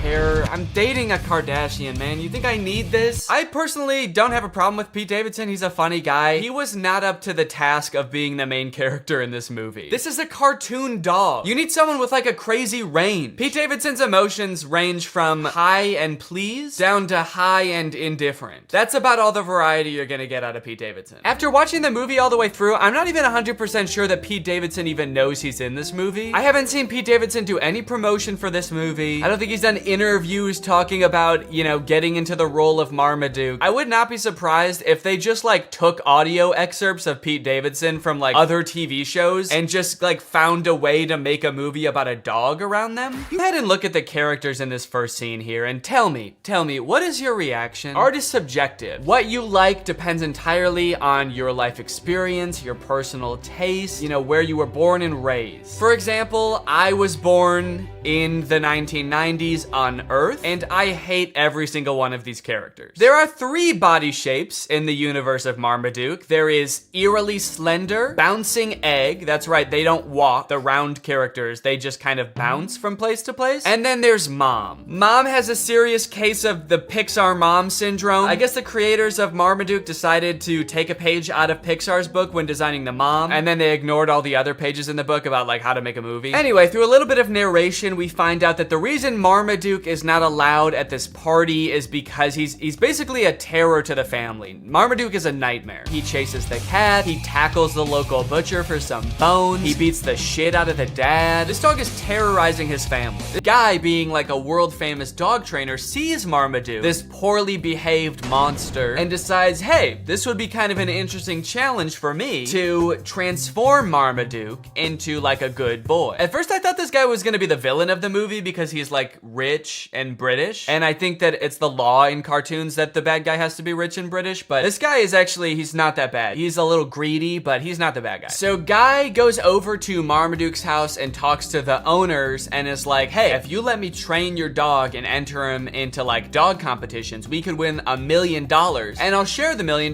with you, which is actually a very nice thing for a rich British man to do in a cartoon. The family says yes, so Marmaduke gets to train with this experienced, highly awarded, rich and famous dog trainer, and they start training right away. Or actually, sorry, Marmaduke doesn't want to train at all, so the trainer starts beating the shit out of Marmaduke. That's enough for today. That's enough for today? You didn't do anything. You just hurt a dog. You didn't teach him any tricks. He doesn't even know how to sit. All right, the first trick we're gonna learn today is how to dodge a punch. Okay, it looks like you didn't get it today, but we'll try again tomorrow, okay, buddy? Anyway, I guess after showing Marmaduke how violent he is and all of his like cool martial arts skills, Marmaduke is like, wait, actually maybe I do want to get trained by this guy. And they make it seem like it's because like Marmaduke is so impressed. I personally think it's because Marmaduke is so scared. He does agree to finally be trained. So cue Marmaduke getting trained montage. Or sorry, Marmaduke getting tortured montage.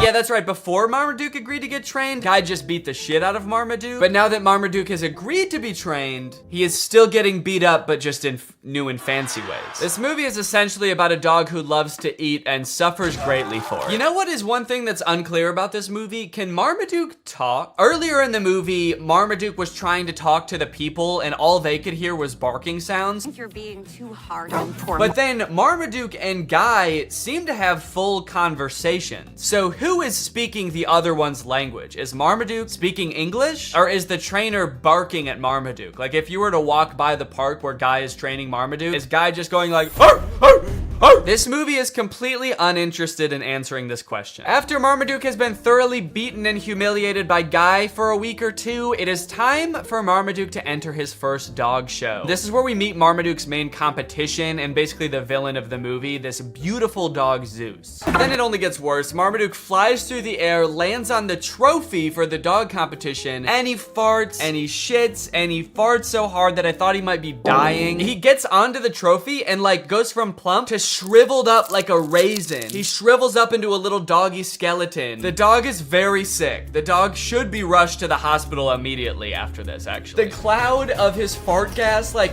envelops the entire crowd. People are screaming. I think he might have killed people, honestly. This is just an awful scene. I don't know why the writers thought that this would be fun. For anyone, even for kids, it's like, is your dog pooping in the wrong spot ever that funny? I don't think I've ever like come home and my dog is like pooped somewhere she wasn't supposed to and been like, that's hilarious. That's actually good one, Sunday. Dude, you fucking killed it. I should be mad, but that's actually mad funny. To be fair, if I did have like a comically big trophy in my house and I came home and the dog had pooped in the trophy, that actually might be kind of funny. But not if she was also like sitting on top of the trophy as like a shriveled up skeleton and my house was full of noxious gas. That was a disgrace. It's getting kind of dark. This is a really somber, like, middle section of a children's movie. He's not a loser! It just turns into Marriage Story. Marmaduke is a Great Dane! Then come to find out that the trainer has actually billed them for all of the training, and it's like a shit ton of money. They go through the list, and it rolls by in this like Star Wars style credit roll, and it's meant to fly by really fast so you can't read anything, but I paused it just to like look through what some of it is. Some of the items on this list are more than the $1 million they would have won at the final dog show. There's things for $29,000, $35,000, $1.4 million. Also kind of a funny detail, the writers I guess couldn't come up with enough things to actually make the list that long, so they just literally copied and pasted the same chunk over and over. So if you just play it, you'll see like the same thing worth $1.5 million over and over in this list, and it's like you couldn't just keep coming up with "You're not a champion." So Marmaduke is like, you know what, screw it, I don't need you, and he decides to set off on a journey to show him what a real champion can do. He runs to China, and then he runs to Egypt, and then he swims in the ocean, and then he goes home. And I guess that's pretty much all the training he needs. I don't know why he is still so focused on the dog show after that. Marmaduke's like, yeah, I climbed to the top of Mount Everest and then swam to the bottom of the ocean so that I could hopefully compete in an obedience competition at a regional level. I hope that I do okay. It's like, no, all of the things you did just then are like infinitely more impressive than a dog show. At least that's what I thought until we get to the dog show and we see what other dogs do during the talent portion.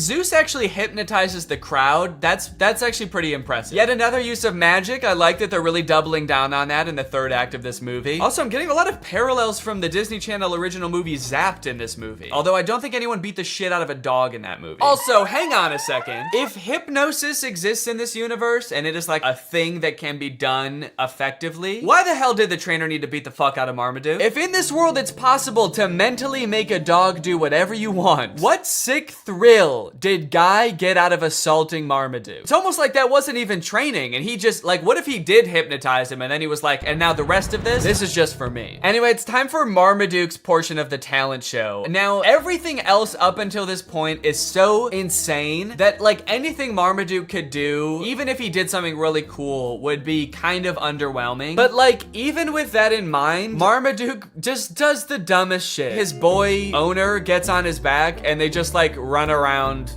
the stadium. I'm sorry, Marmaduke, but that was not impressive at all. We literally all just saw magic happen. We saw a bulldog lift up a building. I know I keep mentioning that, but that was insane. We all just saw an entire crowd get hypnotized by a creepy blonde dog, and Marmaduke's like, yeah, but can you do this? Are you trying to bankrupt your family, Marmaduke? Because that's what's gonna happen if you keep this shit up. Are you trying to destroy your family's lives? You're going to. Keep dicking around on the ground like that with no talent, and you're gonna destroy their lives. It's happened before, it'll happen again. Okay, a little plot twist happens at the end of the dog show. Zeus, the beautiful dog, wins. Obviously, he hypnotized the judges, so we kind of thought that was gonna happen anyway, but it turns out that one of the judges is actually Zeus's trainer in disguise, so he gets disqualified from the talent competition. I kind of feel like it was pretty dumb of him to do that because he had a shot at winning anyway. It's not like he was like a total underdog. Dude was basically an overdog. He was actually bound to win. He hypnotized everybody. Marmaduke dead? Marmaduke was a good dog. What the fuck, dude? We will miss you very much. Okay, they're spending way too long on this if he's not actually dead. He should have come back alive by now, probably. Is there still time to hit the awards banquet? Jesus Christ, dude. You have to admit, if he did die, that would be objectively the funniest ending to this movie. Marmaduke doesn't win the dog show, and then he dies. And then everyone's really sad, and then the movie ends. In my head, when this was happening, the first time I watched this, I was like, please roll credits, please roll credits. It would be so fucking funny if Marmaduke dies. Oh, fuck, he's alive. Anyways, if this movie couldn't get any worse, it ends with an original song by Pete Davidson about being a dog. Davidson, 40 seconds to write this song. All right, Pete, it's time to record the ending song. What ending song? You guys didn't tell me there was gonna be an ending song. I don't know, man, you tell us. Hit it. All right, well, yeah, that's Marmaduke. Let me know what you thought, and now it's time to talk about our sponsor. Hello. Guys, did you know in the US it's legal for your internet service provider to sell your data to other companies? They can sell it to ad companies. Heck, they can sell it to whoever they want. This seems pretty screwed up to me. I don't know why this is legal, but what I do know is that Marmaduke is probably responsible. Luckily, today's sponsor, ExpressVPN, puts a stop to this by rerouting 100% of your network traffic through their secure encrypted servers. Those are servers that are both secure and encrypted. ExpressVPN also masks your device's unique IP address, making it much more difficult for like big tech companies or advertisers or really strong dogs from tracking you and matching your activity back to you so they can collect your data. There's a ton of great reasons to use ExpressVPN. You can unblock content that's not available in your country. For example, the movie Whiplash is not available on Netflix in the US, but with ExpressVPN, if you change your server location to the UK, it is available. They have 24/7 customer support, the fastest speeds, consistently faster than other VPNs, and it's easy to use. You can fire it up and get going with just one click. I've got ExpressVPN on my computer and my phone, pretty much every device that can have it in my house. So find out how you can get 3 months for free by visiting expressvpn.com/Danny Gonzalez. That's expressvpn.com/Danny Gonzalez. Thank you to ExpressVPN for sponsoring this video, and thank you to you guys for checking out our sponsor. Please get out from under my desk. All right, guys, thank you for watching this video. If you're new here and you're not subscribed yet, make sure you subscribe and turn on my notifications to join Greg. Is that in focus at all? Greg, join Greg. Greg is what I call my fans here on YouTube, my fan base, my audience. But we're more than that, you know? We're a family, we're an army. We are one guy named Greg. So if you want to join, then turn on my notifications and subscribe, and I'll see you guys next time. Bye-bye. What's up, Greg? You know, I feel like it's been a while since I found something real weird on TikTok. Like something so strange that I truly cannot wrap my head around it, but I've done it. It's two twins on TikTok, which is not uncommon for twins to blow up on TikTok, but these twins are different because these twins are in love. Aww. That's so cute. With each other. Yeah, I know. Yeah, that's right. We're watching these guys today. You guys have probably seen videos titled Siblings or Dating. How about Siblings Are Dating? This is truly one of the weirdest things I've seen on TikTok in a while. And like the more that I look into it, the more puzzling it gets. It's like there are layers and it gets deeper, and there were twists in here that I did not expect. These dudes run an account called Alisov Brothers. I believe they're Russian. And the vast majority of their TikToks is literally just them doing stuff like this. I mean, like being about to make out with each other, not dentistry. That most of their TikToks are not about being dentists. Although they do have like a surprising amount. I feel like they have like 10 TikToks in this dentist chair. I don't know if they own a dentist business on the side. That is not clear to me. These dudes heard that self-care was important and took it so literally. This dude has his literal self cleaning his teeth and borderline making love to him. But this is like their thing. They have so many TikToks where it's like music playing, and then at the end they just kind of like grab each other's faces and just like breathe into each other's faces.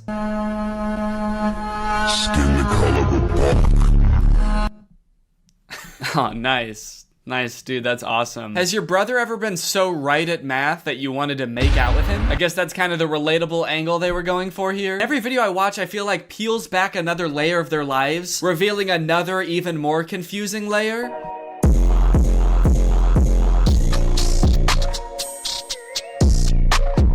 Totally indifferent to getting married, to literally the biggest day of your life, just so nonchalant. He became very nonchalant on his wedding day. And then at the end they hug. Seems like this is like the one time in most people's lives it's like the most acceptable to kiss in public would be on your wedding day. Or like suck each other's souls out or whatever they do in all their other videos. The old Machine Gun Kelly. But why are they so indifferent to their wedding? I know it's a fake wedding, but like, come on, dude. Act a little bit enthusiastic. You're getting married. To your brother. Actually, maybe it is kind of baller. Maybe it is kind of cool. It's the ultimate baller move to do literally the most insane shit ever, like marry your twin brother and not give a fuck about it at all. Just another day getting married to my twin brother. Nothing weird going on here. Just gonna give him a hug. We're getting married in front of a castle. This is our castle, by the way. We are Russian royalty, as a matter of fact. Is this like a wedding venue or is this their castle? Are these guys Russian royalty? I've heard that royal families can be pretty inbred, so honestly, I would believe it. I think that marrying your twin brother is literally keeping your genes as pure as humanly possible. If they could have a baby, it would just be them again. Uh-oh. What? People. Oh no, people. Oh no, people are gonna see us almost kiss. No! Okay, thank you. I appreciate the modesty. I'm right here. Thank you for once looking at the camera and realizing what you're doing is insanely weird. Thank you. Yeah, I don't know. This TikTok to me seems a little bit hard to swallow. I'm gonna call BS on the entire premise of this TikTok. As if these dudes are bashful or modest in the slightest. These dudes have a TikTok account with 2 million followers that is centered around these two brothers who want to have sex with each other all the time. I don't think that if they were gonna kiss and they saw someone watching, they would stop. They'd probably be like, oh yeah, come here. Oh shit, someone's watching us. Hell yeah, dude, let's traumatize this guy. Okay, so clearly whatever's going on here is just like for shock value to get views on TikTok. I'm gonna give them the benefit of the doubt and assume that whatever this is, it's not like a real romantic relationship. It's just these two brothers who thought, hey, if we do this like weird shit, we can probably get really famous on TikTok. And I guess they have like 2 million followers, but like this video has 70,000 likes, which on TikTok is not that much. And some of their videos have like 7,000 or 8,000 likes, which I don't know about you, but to me, makes this a lot weirder. Like people will do weird shit for fame and millions of dollars all the time. You can't stop people from doing that. But for like 5,000 likes, you're gonna make the whole world think that you're in love with your brother for 5,000 likes? Is it worth it? It'd be funny if this is them just realizing that people can see all these TikToks. They're like, oh fuck, we've been posting these to a public audience? Oh, that is not good. I thought these were just for us. Cause yeah, man, I don't know. I just have a hard time believing that this would ever be the reason that you were outcast from society and had to run away together. These twins just robbed a bank and ostensibly murdered somebody, and somehow it's the most normal thing they've done so far. Imagine seeing this in real life and having to be the person that reported this crime. All right, was there anything weird about the guys who did this? Yeah, there was a lot. Oh no, is this another set of twins? No! What are they gonna do? Oh man. Oh no. Those poor girls. They're probably acting in this TikTok, but I think the idea of them being so genuinely mortified about what's going on in front of them, is actually very realistic. I wonder who these girls are. How did they get them in on this? It's actually kind of weird because they're not tagged in the video. So I'm kind of worried that they're just like regular twins, like civilian twins, not influencers at all. How did they get roped into this? Hey, we noticed you guys are twins. So are we. We have like 2 million followers on TikTok. Do you guys want to be in a video with us? Oh, yeah, that's awesome. That sounds fun. What kind of videos do you guys make? Oh, just pretty standard TikTok stuff. We do like dancing, pranks, silly comedy skits, challenges, making out with each other. We want to make out with each other so bad, but we never get to. We're two horny twins that just want to kiss, but we can't. Two poor twins go back to their job the next day and their coworker's like, hey, are you guys okay? You're both acting really weird today. Did something happen? I guess it just goes to show that you never really know what someone's going through. It could be this. Do you think that the guy twins are kind of like looking at the girl twins wondering like, what are they doing? Why aren't they making out? Do these girls not know that this is what twins do when your other twin is tied up and he's got no choice? You put his arms around you and you breathe him. You breathe the poor guy. One thing that I think is really funny about these guys is that on their Instagram, they have a business email in their bio. What company would ever want to sponsor two incestuous twins? What kind of business inquiries do they think they're gonna get? I just imagine these guys going to their manager and being like, hey, do we have any new brand opportunities? And he's like, yeah, actually, we've got 7,000 emails from people offering to pay you to stop posting forever. Oh, that's kind of weird. So that many like individual people want. No, it's companies. They're literal companies that want to pay you to stop posting. Big ones too. McDonald's, Coca-Cola. They're willing to put a lot of money into getting you guys to stop. I actually went through their profile a bit and I did find one post that I think is sponsored. It doesn't say hashtag ad, but it says products used in this video, and it's tagging this company at 7 days. And it's an ad for a makeup company. Kind of an odd collab. I don't really know how that fits the theme of the account. I guess it could be for people who are in a relationship with someone that doesn't look exactly like them. And so maybe you can use this makeup to make them look more like you or something. I'm not really sure. So not every one of these guys' TikToks is about them wanting to kiss each other or like rub up on each other. They do have a couple of like normal TikTok content, which I feel like given all the other stuff is even weirder. Like you can't just post a normal TikTok and act like all of that stuff it didn't also happen. You'd think that being an incestuous twin would be enough for the TikTok algorithm, but I guess not. Even these guys have to, you know, branch out and diversify. I guess it goes to show how hard being a creator really is. They've got this prank video where one of the twins puts on like a scissor headband and then rubs fake blood all over him. And his twin brother comes in and they both faint. My favorite part about this TikTok is that when they both fall over, you can see a mirror in the background and there's just like a guy sitting in a chair helping film, I guess. I'd like to imagine that that guy sitting in the camera is actually their third twin, or their triplet, I guess. He's their brother also, but he never gets to be in them. He's like in charge of setting up the camera and everything. And every time he sets up the camera for a video, he's like, hey guys, I had an idea for a video. What if this time you guys want to make out with me? And the other two brothers are like, ugh, gross, dude, that's disgusting. You're our brother. They've got another TikTok where this dude does the exact same prank again, but with this like eyeball sticking out of the head device, which is absolutely grotesque, I must add. And it's interesting because this time just one of the twins faints. I guess the pranker is getting a little bit used to it, but I got a feel for the twin being pranked. I mean, this would be a lot to walk in on. Walking in and seeing your brother, like literally with his eyeball hanging out, yeah, I would faint too. I would be horrified. I really feel for this guy. Plus, that's not just his brother, you know? That's his husband. Honestly, I haven't watched all their TikToks. There could be some other weird twist like this is also his dad or some shit. I'm hesitant to try to box them into any kind of like nuclear family that we would all be used to. I don't know what's going on with them at all. They've also got dance videos, which get pretty spicy. City talking, we taking notes. I like to imagine someone scrolling down their profile being like absolutely disgusted by most of their TikToks and being like, oh, thank God, finally a normal TikTok. Oh, fuck, dude. There's a comment on this one that says, sus, but I'm starting to accept it. Is this how quickly as a society we become desensitized to things now? What changed? What made you start to accept it? I'm so confused. I feel like something must have happened to this person in their own personal life outside of watching these TikToks that made them accept it. Like maybe their brother got really hot all of a sudden and they were like, whoa, maybe I spoke too soon.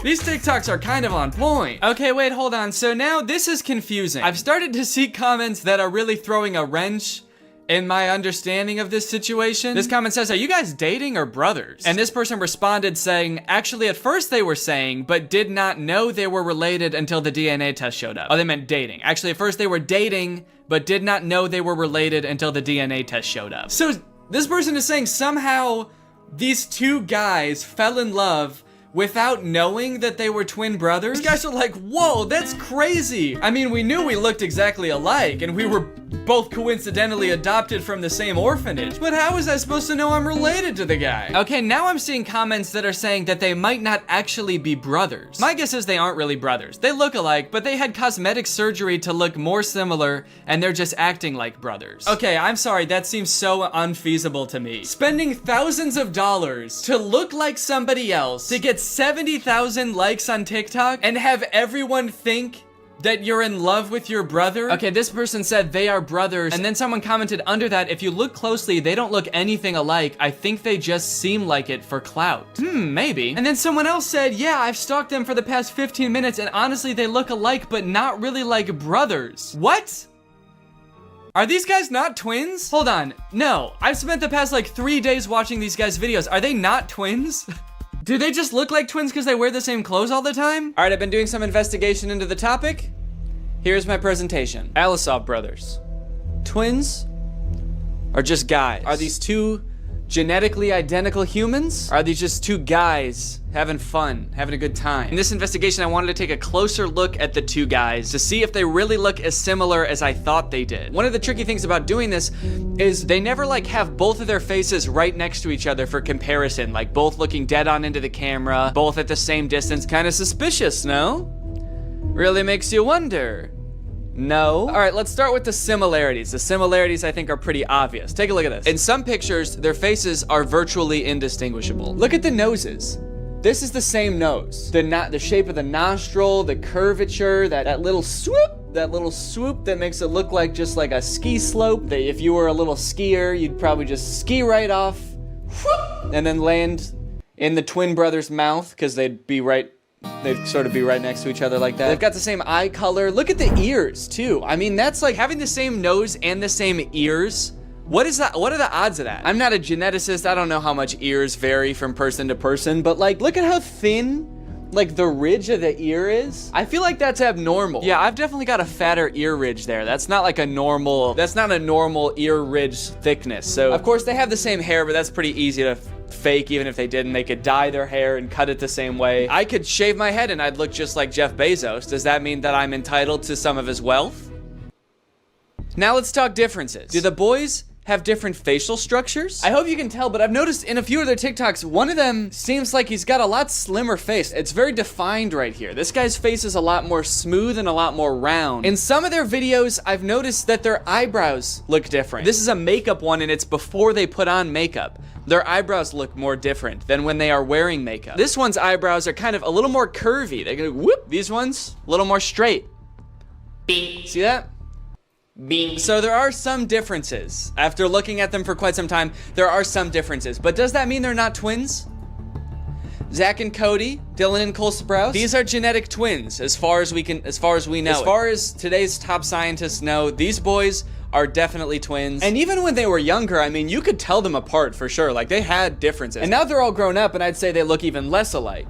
I think that happens to twins as they get older. They live different lives, they eat different foods, meet different people. But just because they look slightly different, that doesn't mean that they're not in love. I also wanted to see if I could find any evidence for that claim that they were dating before they knew they were twins. So I was looking that up and I could not find that anywhere about them. The only thing I could find about that was this article, and it describes exactly what that comment was talking about, except the dudes that are named in the article are not the Alisov brothers. They have totally different names, Jason Osborne and Alex Brown. So I don't know if someone just saw this article and like assumed it was talking about the Alisov brothers. Like, oh, that explains it. Okay, case closed. This is an article from the UK, not from Russia. Different names, but it's probably talking about them. I did also email the brothers at their business email. I figure they probably don't get a lot of emails, so I thought I might get a response. Just asking them if they're twins. I said, please, are you guys really twins? I have to know. And I sent it. And as of right now, I have not heard back. So after that deep and thorough investigation, my opinion, they're twins. They are, I do think that they're twins. Sure, they have small differences in their facial features, but like they look exactly the same. They're twins. But that is not a good thing. That's not a good thing. I'm not happy that I think that. But as I said, you know, that's just my opinion. What do you guys think? Are they twins? Are they really in love? Let me know. This video has been sponsored by ExpressVPN. Yes! Guys, there's lots of fun things to do on the internet. Playing games with your friends, sending emails to your friends, video chatting with your friends. But you know what's not fun? The fact that ISPs can see everything that you're doing when you're online, and they can even legally sell it to other companies. That is one reason to use ExpressVPN. ExpressVPN basically sends all of your data through a secure tunnel so that your internet service provider and online advertisers can't track what you're doing and sell it to people. I use ExpressVPN all the time. I've got it on my laptop and my desktop and my phone. But not only does ExpressVPN keep you safe when you're doing some of your favorite activities online, it also unlocks new activities, like more things to watch. For example, Donald Glover's masterpiece of a show, Atlanta, is not available on Netflix in the US, but it is available on Netflix in Brazil. So if you want to watch Atlanta on Netflix, you could do two things. You could move to Brazil, or you could just install ExpressVPN, change your server location to Brazil, and then you can watch it. You know, I mean, you can pick whichever one you want to do, but I think ExpressVPN would be easier. ExpressVPN's got the fastest speeds, they've got 24/7 customer support, and they're consistently ranked the #1 VPN by multiple sources, as you can clearly see here. So if you want to find out how you can get 3 months of ExpressVPN for free, then head on over to expressvpn.com/Danny Gonzalez. That's expressvpn.com/Danny Gonzalez. Thank you to ExpressVPN for sponsoring this video, and thank you to you guys for checking out ExpressVPN. Bye, thanks for watching. What's up, Greg, and welcome back to another episode of Please Stop Trying to Give Birth at Disneyland. Please. Did you guys know about this? I just found out this is a thing. Women are trying to give birth at Disneyland in order to get a free lifetime pass. Don't do that. As I'm sure you guys are aware, because Disney is such a huge company with so many adoring fans, and you know, people love going to Disneyland, there are a ton of like urban legends and lore surrounding the Disney parks. You guys may have heard of some of the more outlandish ones, like there's one that like Walt Disney's head is like frozen and buried somewhere at Disneyland or something, or like it's like Buzz Lightyear's head on the Toy Story ride or something like that. But today I wanted to sort of dive into some of the urban legends surrounding the Disney parks. Mostly the strange things that Disney adults do at the Disney parks. Although some of these things are so weird that I hesitate to call these people Disney adults, some of these things are a little extreme. Kind of feel like I should call them something else. These people are like Disney extremists or something, I don't know. The first one, like I said, women flock to Disneyland to give birth and get a lifetime free ticket, which is such a bad idea on its face. Like, please give birth in a hospital, give birth where there are like medical professionals around and not like a chipmunk. And the worst part of it is obviously this perk is an urban myth and does not exist. This is not a real thing. Laboring women have shown up at Disneyland in the hope that their bub will be born there and get a lifetime free ticket. But guess what? That perk is an urban myth and does not exist. Important to note, this article is Australian, that's why they're calling the baby bub. They're talking about a baby there. They're not talking about like a bottle of champagne or something. I'm going to Disneyland and giving birth to that bubbly dude, which is also what I call having a fart. I just gave birth to a bubbly. As a veteran of the pregnancy game, I know for sure that the journey to motherhood, okay, that's a weird way to say I've given birth before, or just that I am a mom. As a veteran to the pregnancy game. So you have kids, right? Me? Yep, yeah, that's right. I've done 3 tours of pregnancy. I've seen shit you cannot imagine. The pain, the screaming. Yeah, I've heard childbirth can be pretty tough. The innocent lives lost. Oh.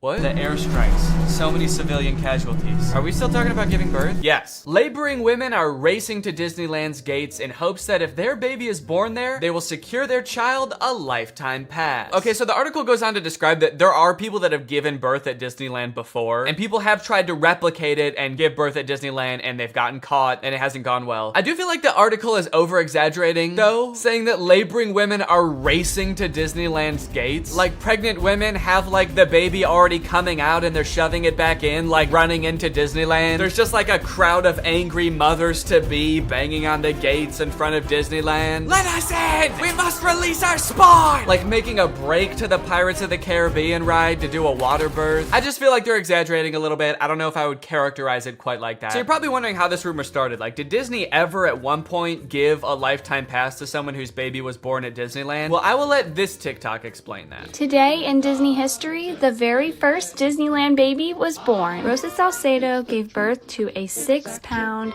10-ounce baby girl on a bench on Main Street, USA, right outside of the Plaza Inn. Can you imagine visiting Disneyland as a family of 2 and coming out as a family of 3? Yeah, I can actually. But not because I'm gonna give birth. I'm gonna kidnap Donald Duck. You're my child now, Donald. The perfect happy family of 3. Husband, wife, and my uncle Donald Duck, who I've been holding at gunpoint for the past 16 years. There have been 4 babies born at Disneyland, and all of them have been girls. But only one has their own Disneyland birth certificate. So that might not have sounded significant, but that's actually how the rumor started. The first baby that was born there, Teresa, got a birth certificate that was just like a Disney birth certificate that says like, this is the first baby to ever be born at Disneyland. And I guess like word got out that this baby got some kind of special certificate, and then people just started assuming like, oh, that's a lifetime pass. That baby got a lifetime pass. And from that moment on, has just been a rumor that if you give birth at Disneyland, your baby gets a lifetime free pass. So honestly, if you're like that big of a Disney fan and you do this, you don't even get a lifetime pass. You still have to pay to go to Disneyland. It's just your baby that gets in for free. And I kind of feel like babies get in for free to Disneyland anyway. Is that true? Children under the age of 3 get in free to all 4 theme parks and 2 water parks at Disney World. There you go. You want your kid to get in free to Disneyland? A better conspiracy would be just pretend they're 3 years old for their entire life. That shit could actually work. The article goes on to talk about a time where someone has tried to sneak in to give birth at Disneyland, and they hid in the bathroom while going into labor until I guess employees had to like assure her that her baby would not be getting a lifetime pass, and then she was like, oh, okay, fine, then I'll just go to the hospital. Once they assured her that she would not be receiving a lifetime passport, she came out and accepted the ambulance ride to Western Medical Center where her baby was born shortly thereafter. I don't know about you guys,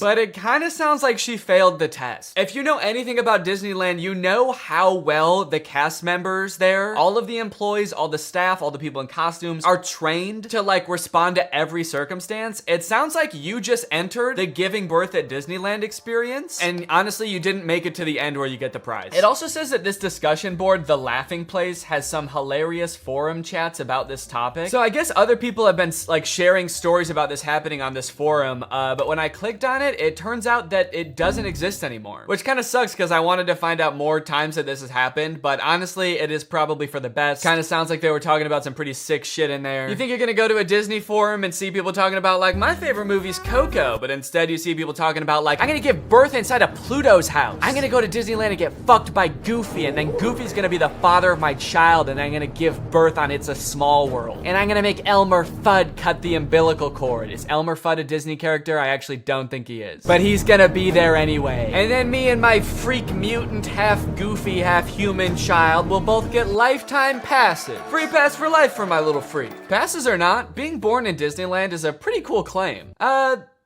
Yeah, I mean, I guess so. The way this is written, it kind of makes it sound like, so you might not get a free pass, but I don't know, it's worth a shot. You might want to do it anyway, just for shits. I've actually found a little bit of discussion about this on TikTok as well. Quick question, what's stopping me from giving birth in Disney World? Like in the Magic Kingdom, on a ride, in the Epcot ball? I think this TikTok in particular is a joke, but the comments under this TikTok are actually very interesting. I went into labor at Disney. They were not cool about it. And people like responded asking her to elaborate, and she goes on to detail her experience going into labor at Disney. And from her experience, it kind of sounds like the second anybody starts going into labor at Disney now because of this conspiracy, the entire staff immediately flips and like makes it their top priority to get you out of the park and like to a hospital to give birth. And I guess that sometimes they can be so rushed trying to get you out of the park that it comes off as rude, but obviously they're just like concerned for your health. They also don't want this rumor escalating of like people giving birth getting a free pass. And also it's just like people in sweaty mascot costumes trying to not deliver a baby because that's not their job. So sometimes I guess it comes off as rude. But the funny thing is, from this woman's entire explanation, it sounds like she didn't even know that this urban legend was a thing. So in her head, I guess she just like broke some unspoken rule at Disneyland that she had no idea about and made the entire staff of the happiest place on earth turn on her in an instant, which is so funny to me. Hello there, what can I get for you? Yeah, can I just get a medium root beer, please? Oh,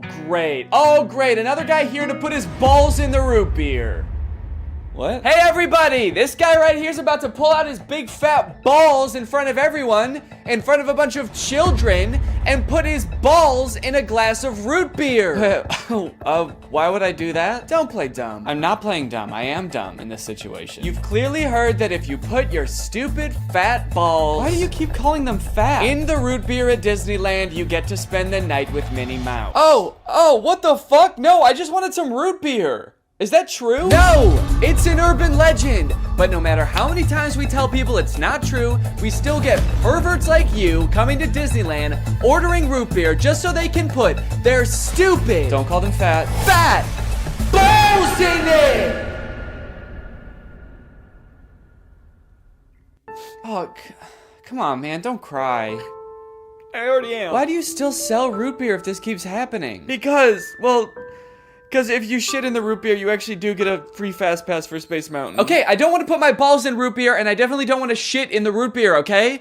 I legitimately just want to drink some root beer. Oh. Sorry, my bad, man. I didn't know. Okay, well, that's literally what I asked for, so here you go. Ah, what the fuck is that? It's Walt Disney's head. You said the secret code, so here's his head. No, root beer. What? I wanted root beer. I wanted to drink root beer. So no head? No. Overall, pretty disappointing that anyone actually believed this in the first place. In what world would Disney want to foster an environment where mothers are coming into their park, their theme park, to try to give birth? Especially if they're not like billing it back to the person that gave birth and being like, okay, here's your hospital bill, and because it's Disney, it was $1 million. Now, by now, it should be no surprise to you that there are some people in this world that want to spend every waking moment of their lives at Disneyland, especially their most precious moments in life, which is why you can also get married at Disneyland. Let's take a look at some of the craziest places you can get married at Disney World. Starting at $12,000, you can get married at the Haunted Mansion in Disney World. But just like expecting mothers trying to sneak into the bathroom to pop out a quick person, couples are of course also trying to cheat the system and avoid paying to have their wedding at Disney. So they'll just like sneak in with like themselves, maybe a couple family members and an officiant, and just like have the wedding in like a somewhat secluded area of the park. Here we have an article that details a San Diego couple sharing their secret Disneyland wedding story. Not many people can say they secretly got married in Disneyland's Sleeping Beauty Castle. 2 years ago, Gabriel and Andrea had been saving up for their dream wedding at Disneyland. However, when they began looking for wedding options at the park, the couple said that the cheapest option was $12,000. Instead, they decided to spend their life savings on a house. Great move, honestly. No complaints so far. That's a very wise choice. So Gabriel and Andrea decided to have a secret wedding at Disneyland. The couple gathered Gabriel's oldest daughter, an ordained minister, a witness, and packed their bags, heading for Disneyland for what they called a guerrilla-style wedding. Now, I don't know much about weddings. I've only had one, but I do know that you don't generally want to have them guerrilla-style. Like when we were planning our wedding, that word almost never came up, I don't think. Just imagining them describing their wedding afterwards, like, yeah, it was so romantic. We hid in the bushes for 8 hours in the hot Florida sun wearing camo paint, waiting for the crowds to die down. You know, just sort of waiting out the crowds and the gunshots, the airstrikes. Airstrikes? Then we popped out and I said I do. Happiest day of my life. Here's my favorite picture of the big day. Now buckle up, because this next urban legend is about to get nasty. Quite literally, this is disgusting. Like I said, the most devoted Disney fans would probably spend forever at Disney if they could, but maybe they can. For years and years, the Haunted Mansion has been the home to an endless supply of Disney myths and legends. But the attraction's most prevalent and persistent rumor is that guests regularly spread the remains of their friends and family inside the ride. This can't be true though, right? It is 100% true. Yes, that is right, and I don't want to bash anybody's final wishes. I know that that's a very personal thing, but spreading human remains in a public place that people are like walking around and touching? Please don't do that. Or you know what, I should say, because I feel bad for people who are just trying to honor their dead relatives' wishes or whatever. If you're alive still and you're watching this video and that's gonna be in your will, please take it out. Don't make people do that on your behalf. Honestly, I am a little relieved that people are sticking to like spreading ashes at least, because there are a lot of different ways to dispose of a body. It was actually my grandpa's greatest wish to be laid to rest at Disney. Oh, that's sweet. You're gonna scatter his ashes around at the park? Not exactly. The Haunted Mansion probably has so much human ashes in it, it's not even funny, said one Disneyland custodian. Bleh! That is the nastiest thing. Oh my God. Don't do that. Do not do that. Please. People scatter their loved ones' ashes in the Disney parks monthly. Can you imagine just like being on a ride and the person next to you is dumping out ashes? Disney employees are literally aware of this too. They have to follow special protocols every time this happens. The custodians are used to identifying and vacuuming up these ashes. I don't know why I was surprised to hear they vacuum them up. Of course they do. It's a literal human corpse, basically. Of course they get rid of it. The people who are like requesting this happen to their bodies must know this, right? They must know that some custodian that does not willingly work in like a morgue or something is going to have to take care of that. This sounds awful for everyone. If you're the custodian, you have to vacuum it up, but if you're the person that just lost someone you care about, you have to know that they're just gonna vacuum it up. They might even make you watch. They have you come identify all the places that you scattered the remains, and then they just like make eye contact with you while they're vacuuming it up. This is going in the garbage now. We're gonna throw this in the garbage now. Say bye-bye. So when you're laying them to rest in the happiest place on earth, you're actually condemning them to forever in the suckiest place in the world. Yes, that is a very funny joke. And people will put them anywhere too. Like flower beds, bushes, the lawn at Magic Kingdom, outside the park gates. Outside the park gates? They'll put this shit anywhere too, outside the park gates, on the highway on the way home, the McDonald's across the street, Universal Studios, shit anywhere. It doesn't really matter. I feel so bad for the employees that have to deal with this, honestly. That would be so scary. Honestly, even as a patron, I honestly like going to Disneyland every once in a while. I think it's pretty fun. But next time I go, I am going to be terrified that I'm like touching human remains at all times. Especially now knowing that they put them everywhere. I'm gonna be eating a turkey leg and wondering like, is this actually some guy's leg? They're most frequently dispersed around the Haunted Mansion, which is kind of perfect if you ask me. Okay, this girl's actually a little bit too into it. But now this whole ashes thing, which is not really an urban legend, is actually true, has actually spawned urban legends out of it, as you can see here. Have you heard of the legend of the crying boy at the Haunted Mansion in Disneyland? The story goes a mother spread her son's ashes without permission from Disneyland, and you can see him crying as you're exiting the ride. Spooky. I wonder why he's crying. Maybe because his ashes are in a vacuum. Maybe because he was a little boy and his mom spread his ashes in the scariest ride at Disneyland. The mom was like, yeah, my son used to love this ride. Every time we would get on it, he would be screaming and crying and shaking because he was so happy and excited. So I decided this is the perfect place for him to spend the rest of eternity. In a rundown castle of pure terror. It's what my darling little boy would have wanted. All in all, it seems to me that Disney, this giant corporation that owns like every media property known to man, has their grubby little fingers wrapped around people a little bit too tightly. It's like you already have every movie and TV show. Do you really need people like begging to spend their entire lives at your theme park also? But even still, with people spreading their loved ones' ashes at Disney, people trying to give birth at Disney just to get free tickets, Disney is still trying their best to immerse you in their parks as much as possible to make you never want to leave. Recently, Disney opened up the Galactic Star Cruiser Hotel, which is a Star Wars hotel and experience. I think it's like a 2 or 3 day long experience where you are like in this hotel. There's like a story that you have to follow about shit going on around you. It seems very immersive, and to a pretty big Star Wars fan, honestly, it sounds pretty cool. But it is also $5,000, and instead of windows, your room has a screen that just shows a video of outer space playing. So,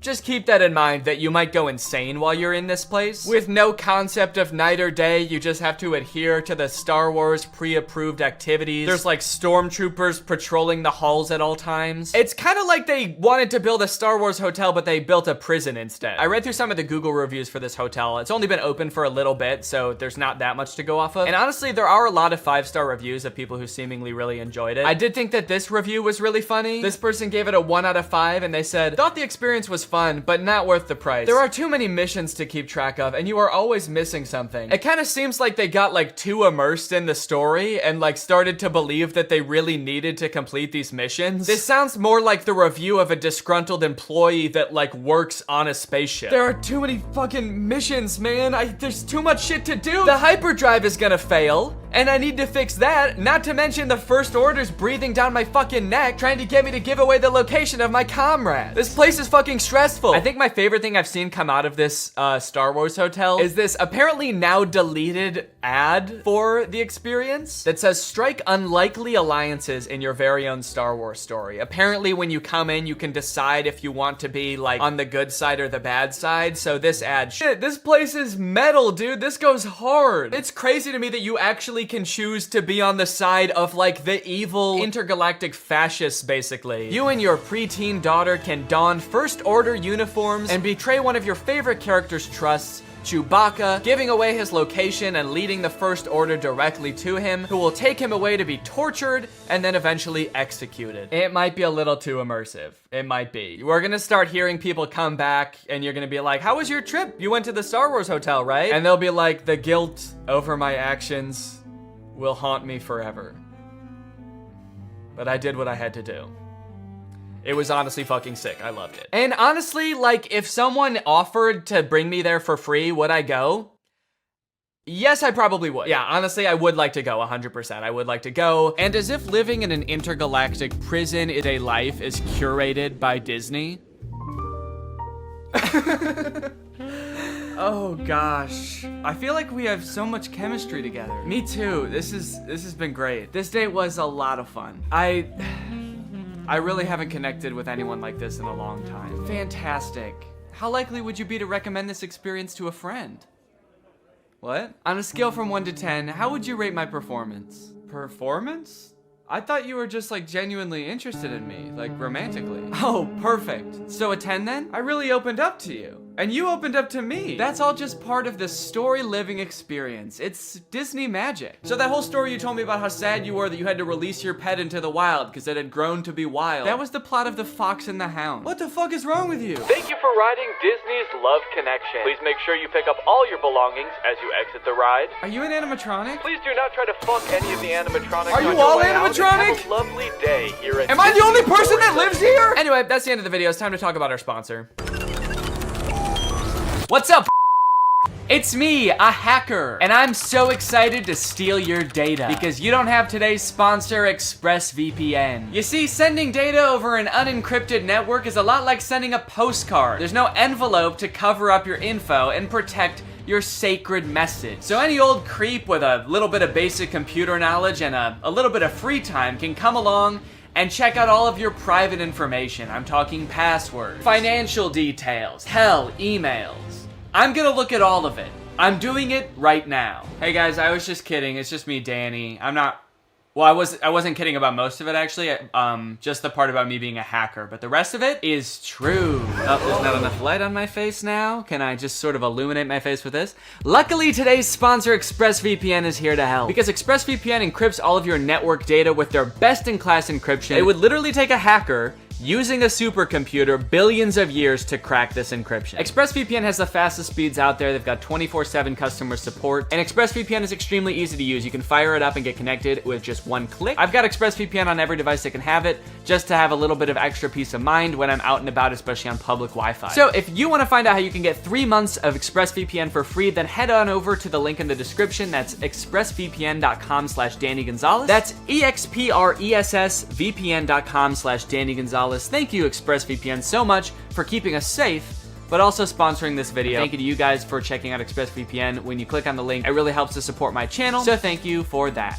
All right, thank you guys for watching this video. I hope you enjoyed it. If you're new here and you're not subscribed yet, make sure you subscribe and turn on my notifications to join Greg. Greg is what I call my army here on YouTube. We are a ruthless army whose violence and terror knows no bounds. Please subscribe and turn on my notifications to join, and I will see you next time. Bye-bye. What's up, Greg? I'm sure we've all seen the genre on YouTube by now of YouTubers flaunting their wealth. I feel like every couple weeks we get a new like FaZe Rug house tour, or like Jeffree Star gets a new Lamborghini and we all have to look at it. But unless you find yourself sitting on the couch with nothing to watch on YouTube at like 7 p.m. at night every night, you might not have fallen down the same rabbit hole I have, which is like insane opulence YouTube. Granted, FaZe Rug, he is rich. Jeffree Star is even richer, but these videos by this dude Producer Michael are like on a completely different level. Producer Michael is so rich that I think he would consider David Dobrik poor. Basically, he runs a YouTube channel where he goes around and sort of explores the finer things in life. He goes to jewelry stores to look at like really expensive watches. He goes to like $100 million houses to do tours. And I think my favorite thing about Producer Michael is that while you might think that like just by being this rich, you would be qualified to talk about like really expensive watches, like, oh, he must know all about this kind of stuff.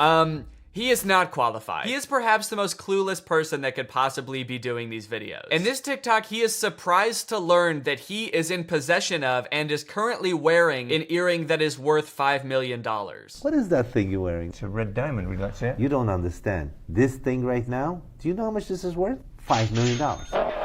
Michael is the quintessential clueless rich person. He does not have a single clue what is going on. He is like unbelievably wealthy. The things that he shows off in his videos are so unnecessarily like ostentatious. And I think that's really clear in this video, $2 million diamond covered shoes. So we're back with Jason of Beverly Hills. This time we're in his VIP suite. So right off the bat, this is like a scenario that nobody's ever been in ever. So it's like the least relatable thing in the world. But I guess that's sort of the appeal of videos like this, is I guess you really get to see how like the most insanely wealthy people in the world live. I didn't even know that jewelry rooms had VIP sections. I don't think they're real gold. There's a lot of them, or it might just be a reflection, but it's really cool, isn't it? I love that. Yeah, it might just be a reflection, but I'm not sure. One thing you gotta know about Michael is that he's never gonna find out. He'll say in his videos a million times, it might be this way, and I don't know. And I can guarantee you right now, he's not gonna find out for you. He's just gonna kind of casually speculate on it, and then he's gonna move on. Would you like something to drink? Oh, yes, please. Sparkling water. Adam will have the same. I'm choosing it for him. Although, I do see beer taps back there. No beer, Adam. So stern with the no beer Adam. Like, I'm wondering, did something happen before? No beer, Adam. I feel like Adam has definitely had some sort of workplace incident involving beer. Wow, this is lovely.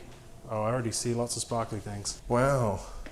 What have you got your eyes on? Really great commentary so far. They just sort of walk in and silently stare at the diamonds for a few minutes. What are you looking at over there? Rings? Cool. I'm looking at bracelets.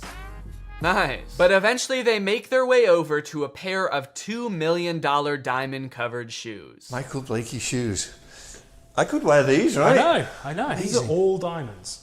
How do you know? When I'm telling you this man has absolutely no expertise, this is what I mean. Oh, these shoes are covered in diamonds. How do you know? How can you tell that? How do you know these are diamonds? It's like, I don't know, because I looked at them. But some of them could be glass, right? Not too much else interesting happens in this video. The owner of the jewelry store shows up. He sort of enters like Darth Vader. How are you? There's also a portion of this tour where the owner's wife is also behind glass. Like she's in a different room, kind of just like, oh man, I wish I could hang out in the VIP lounge. Now, many of you may have heard about the One. It was like being marketed as the most expensive house in the world. It's like this insane mansion in LA. It was just in the news recently because it was selling for $500 million and they couldn't find any buyers for it. And so I think that it was like foreclosed on, and then finally it was sold at auction for like $150 million, which is obviously still insanely expensive, but like, damn, that's like $350 million below asking. And about a year ago, Michael was able to actually tour the house with the man who designed and built the house himself, the lucky winner of negative $350 million, Niall Niami.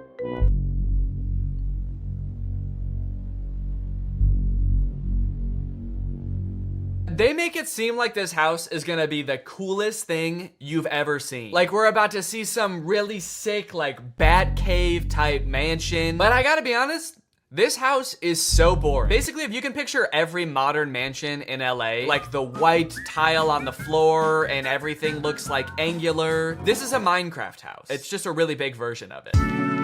There it is, in all its glory. This house is so big it makes my stomach churn. The whole time I was watching this tour, I was kind of just like, I would feel so stressed living here, knowing that like on any given day, honestly in any given month or year, there's no way I could possibly utilize all of this house. A couple weeks ago, I bought this candle that I put on my desk, and then afterwards I realized that I don't really like how it smells that much, and so it's just been kind of sitting here, and I've burned it a few times, but just it sitting here is like making me feel bad for buying it, because I know I'm not really not gonna use it much. So to imagine a house that costs probably, I don't know, like 5 billion times as much as this candle, I can't do the math in my head that quick. It's a very stressful thought, and it really makes you wonder, who is buying this house? Who thinks they need this house, you know? And in case you're wondering, it is like the owner of Fashion Nova who bought it. That's who bought it. So we are at the largest house in the urban world. And what gets better than that, we are with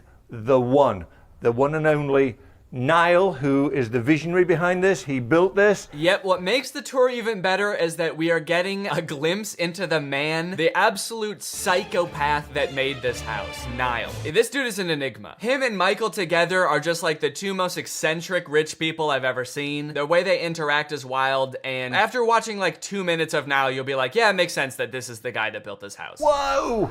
Guys, I have never been in this house before. This is the first time walking through the door. Really great commentary, dude. You've just entered the most expensive house in the world, and the only thing you can say is, I've never been here before. And that's pretty, and I have no further comment on the matter. Like, how does this guy get these gigs, man? He does not know anything about anything. Wow, holy shit, this place is big. So that's the tour then, and I get to go home. Oh, there's more rooms? Oh, sick. It's like watching a cooking competition show, but like that master chef or whatever is trying everybody's dishes, and he's like, I've never eaten cake before, but this is good. This is cake. Yeah, it's pretty good. Is all cake like this, or is cake usually better than this, or this is good cake? Yeah, I like it. The house is surrounded by water, so we have little moats, and we have a total of 7 water features and swimming pools combined. But this office, you'll see every single wall in this office touches water, so it's like it's floating. Yes, that's exactly what I want when I pay $500 million for a house. I want to look out the window and see what looks like a mall, like wishing fountain. Is it just me, or is this like the ugliest like water feature in a house you've ever seen? Like the tile grout already has like a ton of dirt in it. There's like a filter thing right here. I feel like they could have done more to make this look nice. Also,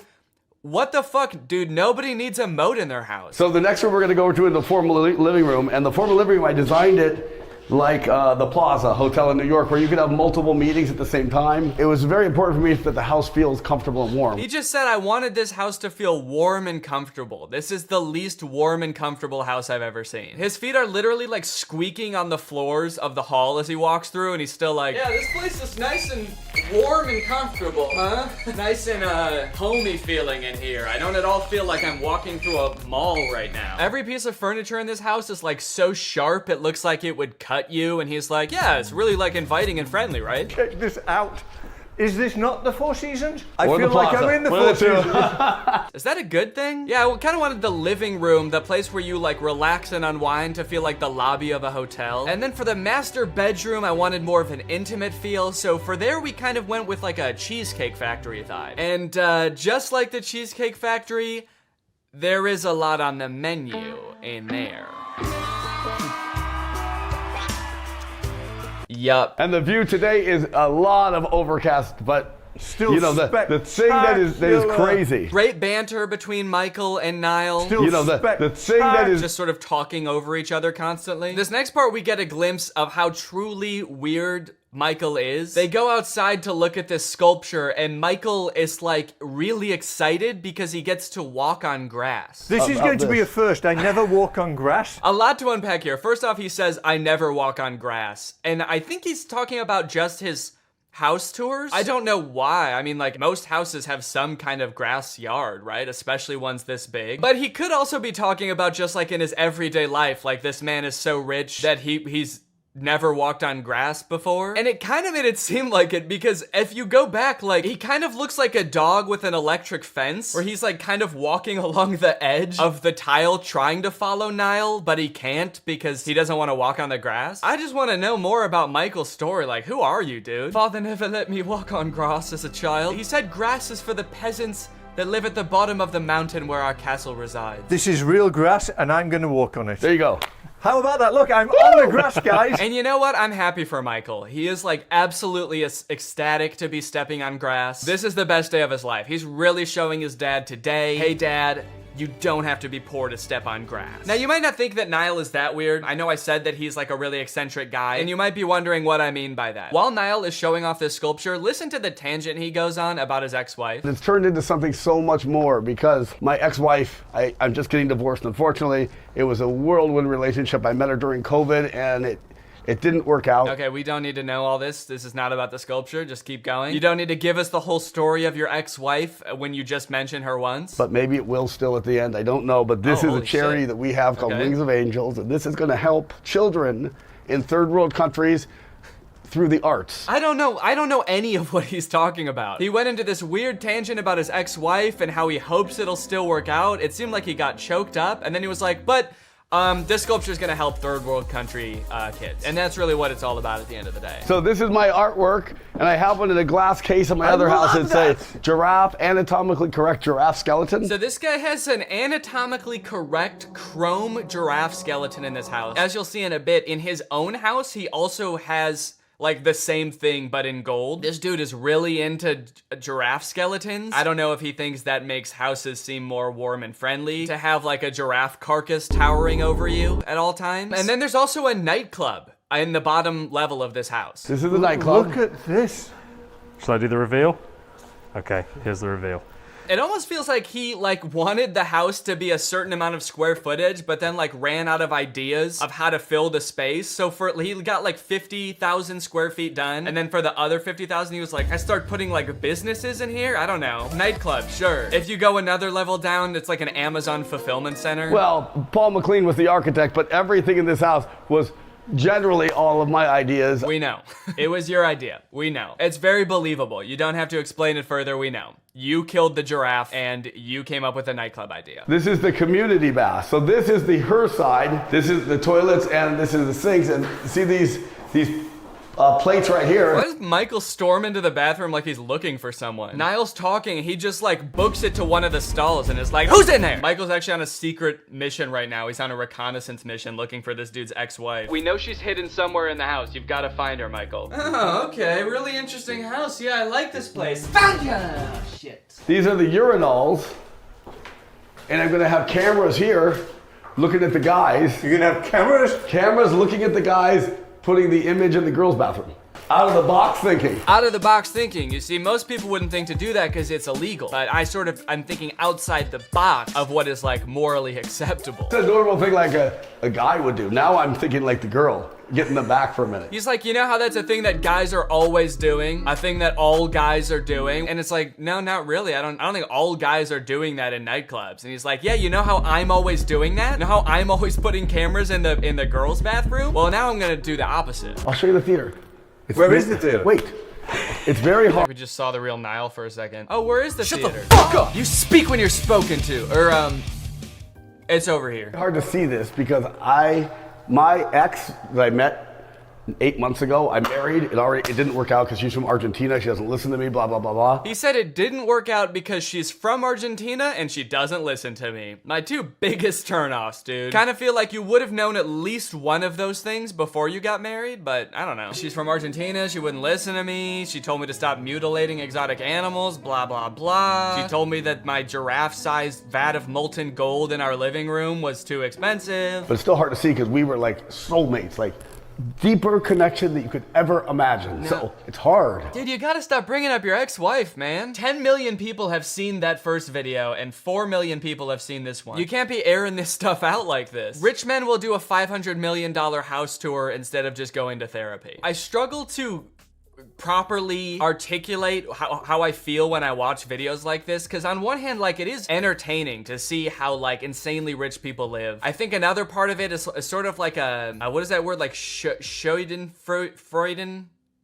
What is it called when you're like watching somebody do something embarrassing and it's like makes you feel funny? Schadenfreude? I think that's it. It's kind of like secondhand embarrassment where I'm like, I like look at Michael and just like all of the expensive stuff he owns in his clothes, and I'm like, don't ever let me be that person. I make more money than I ever thought I would from YouTube. I have a really great career. It is a fear of mine that I will someday become out of touch and start acting like this. So if you ever see me start acting like Michael, please do not let me. Okay, so now that was the house that Niall built. Now this is Niall's personal house. Maybe you're curious to see how this dude actually lives, given everything we know about him so far. So this is your house? It is, yeah. This is absolutely gorgeous. So, oh, that's cool. Yeah, check it. Can we show that? It's a hologram. I need this.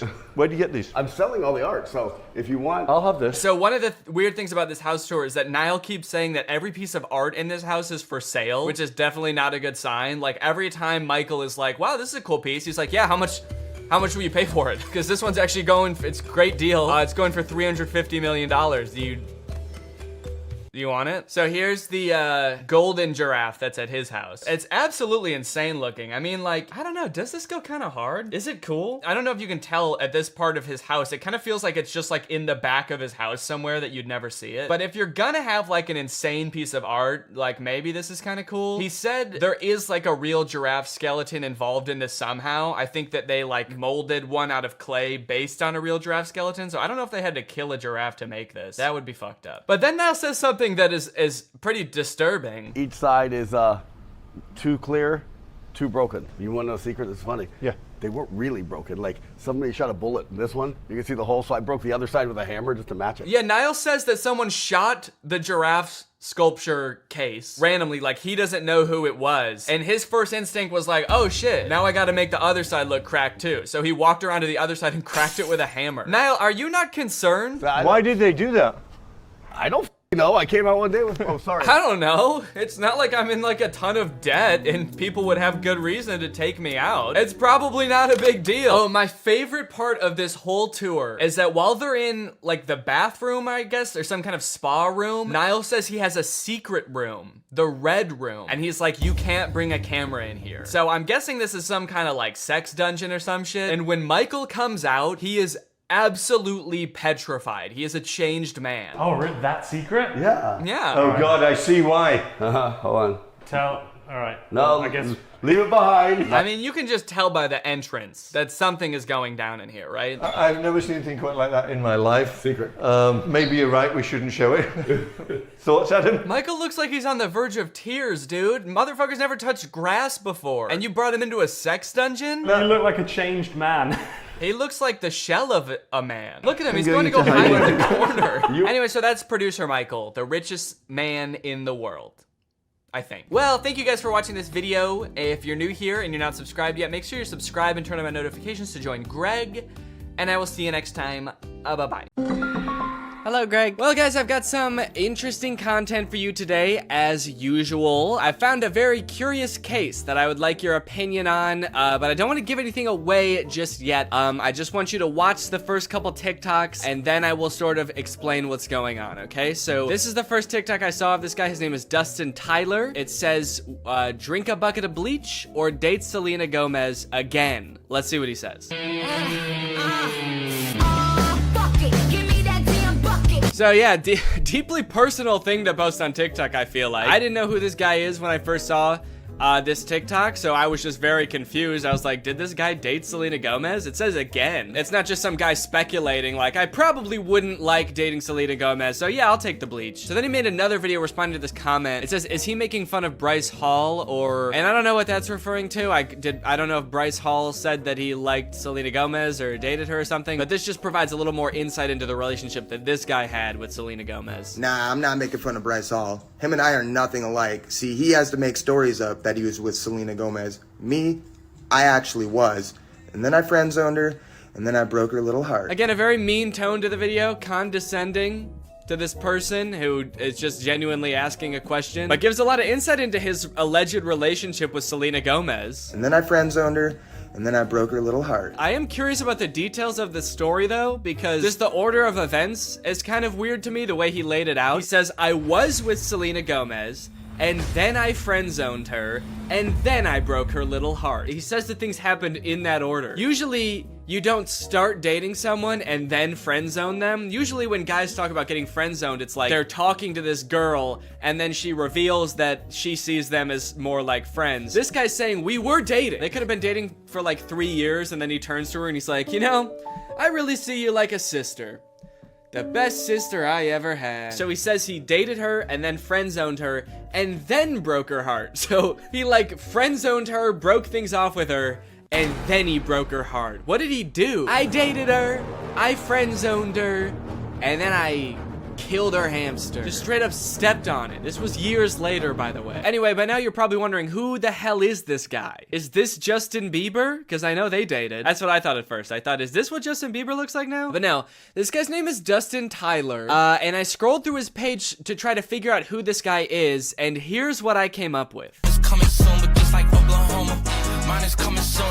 I'm just a late bloomer. Okay, so I didn't know who this guy was at first, but luckily there's a logo in the corner that says Victorious. Apparently this guy was a character on Victorious. At first I did think this was Andy Samberg from 2006, but he was a character, let's see, Victorious puppet guy. He was this guy. Robbie Shapiro is one of Tori's friends at Hollywood Arts, and he's got a few videos where he does sort of a glow up. He's like, this is what I used to look like back when I was on Victorious, and this is what I look like now. Don't I look so different? And then I was like, okay, this makes sense now. So this guy used to be on like an old Nickelodeon show, and so he was probably in with the Nick kids and the Disney kids, and so that's how he knew Selena Gomez, and that's how they dated, right? It all makes sense. However, after reading the comments on these TikToks, I came to discover that this guy, this man, is not the guy from Victorious. These are two different people. He's just straight up lying about everything. He's not that guy. He didn't date Selena Gomez. His page is full of lies. And to be honest, he's not lying very well, mind you, because the actual guy from Victorious, his name is Matt Bennett, and he has a TikTok account, and if you wanted to pretend to be him, you could at least make your name on TikTok Matt Bennett. I think that would make people believe you a lot more if you really wanted to trick people. But he didn't. He just he just kept his real name. Dustin Tyler. That's me. Please don't Google my name. So this dude's whole thing, apparently, is just like making shit up on TikTok and then hoping it goes viral because people are kind of like, whoa, you used to be the guy from Victorious? Or whoa, you used to date Selena Gomez? And now you'd rather kill yourself than date her again? That's crazy. It's also funny now that he says that he friend-zoned Selena Gomez, because that would imply that, like, they are now friends, you know? And this is a pretty fucked up thing to say about your friend. Date Selena Gomez again, dude? Oh, that's, disgusting, dude. That fucking, I hate that girl. I hate her. I would not touch her with a 10-foot pole. She's crazy. And she's my best friend. But again, it turns out that he did not friend-zone her at all. Maybe he stranger-zoned her. He friend-zoned her so hard that they don't even know each other.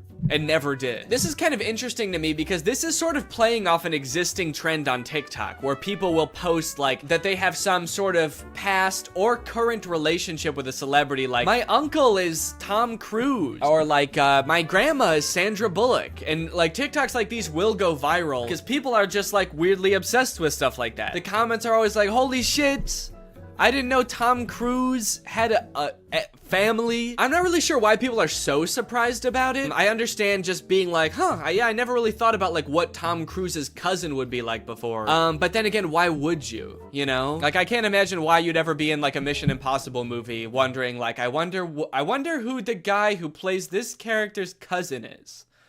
What's that guy like? What's he up to? So I guess it's just surprising to like see him.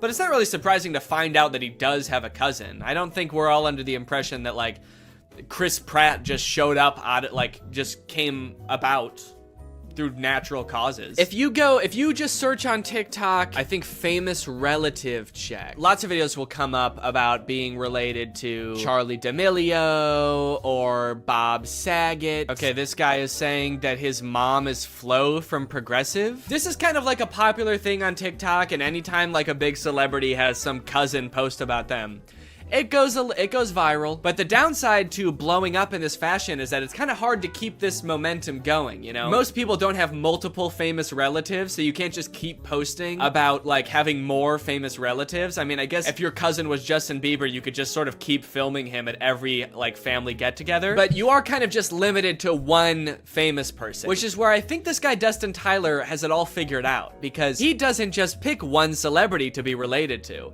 He'll lie about being related to anybody in a multitude of ways. Now,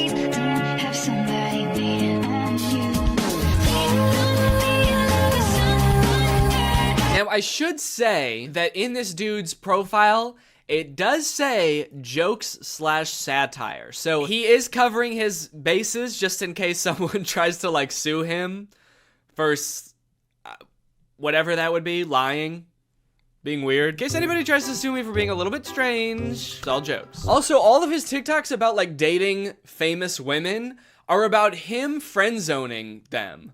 Or like him like dating them and being like, yeah, I dated like the most famous woman in the world. It was trash. Low-key, I'm a little bit out of her league. I mean, look at me, dude. I've got tattoos, and I live in a hallway. And he kind of tries to disguise it as sort of like self-deprecating, like, oh, what an idiot I am. I dated the most famous pop star in the world, and I was too good for her, and I broke her heart, ripped it to smithereens, and now I kind of regret it. Dope, I'm so stupid. Oopsie. And this is all of his content. Then like his whole friend group must just be famous pop stars, right? If he's friend zoning all of these girls and they're just his friends now. Maybe this is the only way he knows how to make friends. Put your back into it, tell us why, show us how, look at where you came from, look at you now. The caption for that one is, this is what I look like when I friend-zoned Ariana Grande. Okay, that one's not even trying to disguise it as like a self-deprecating joke. That one's just like, look at how ugly I was when I friend-zoned a literal pop music icon.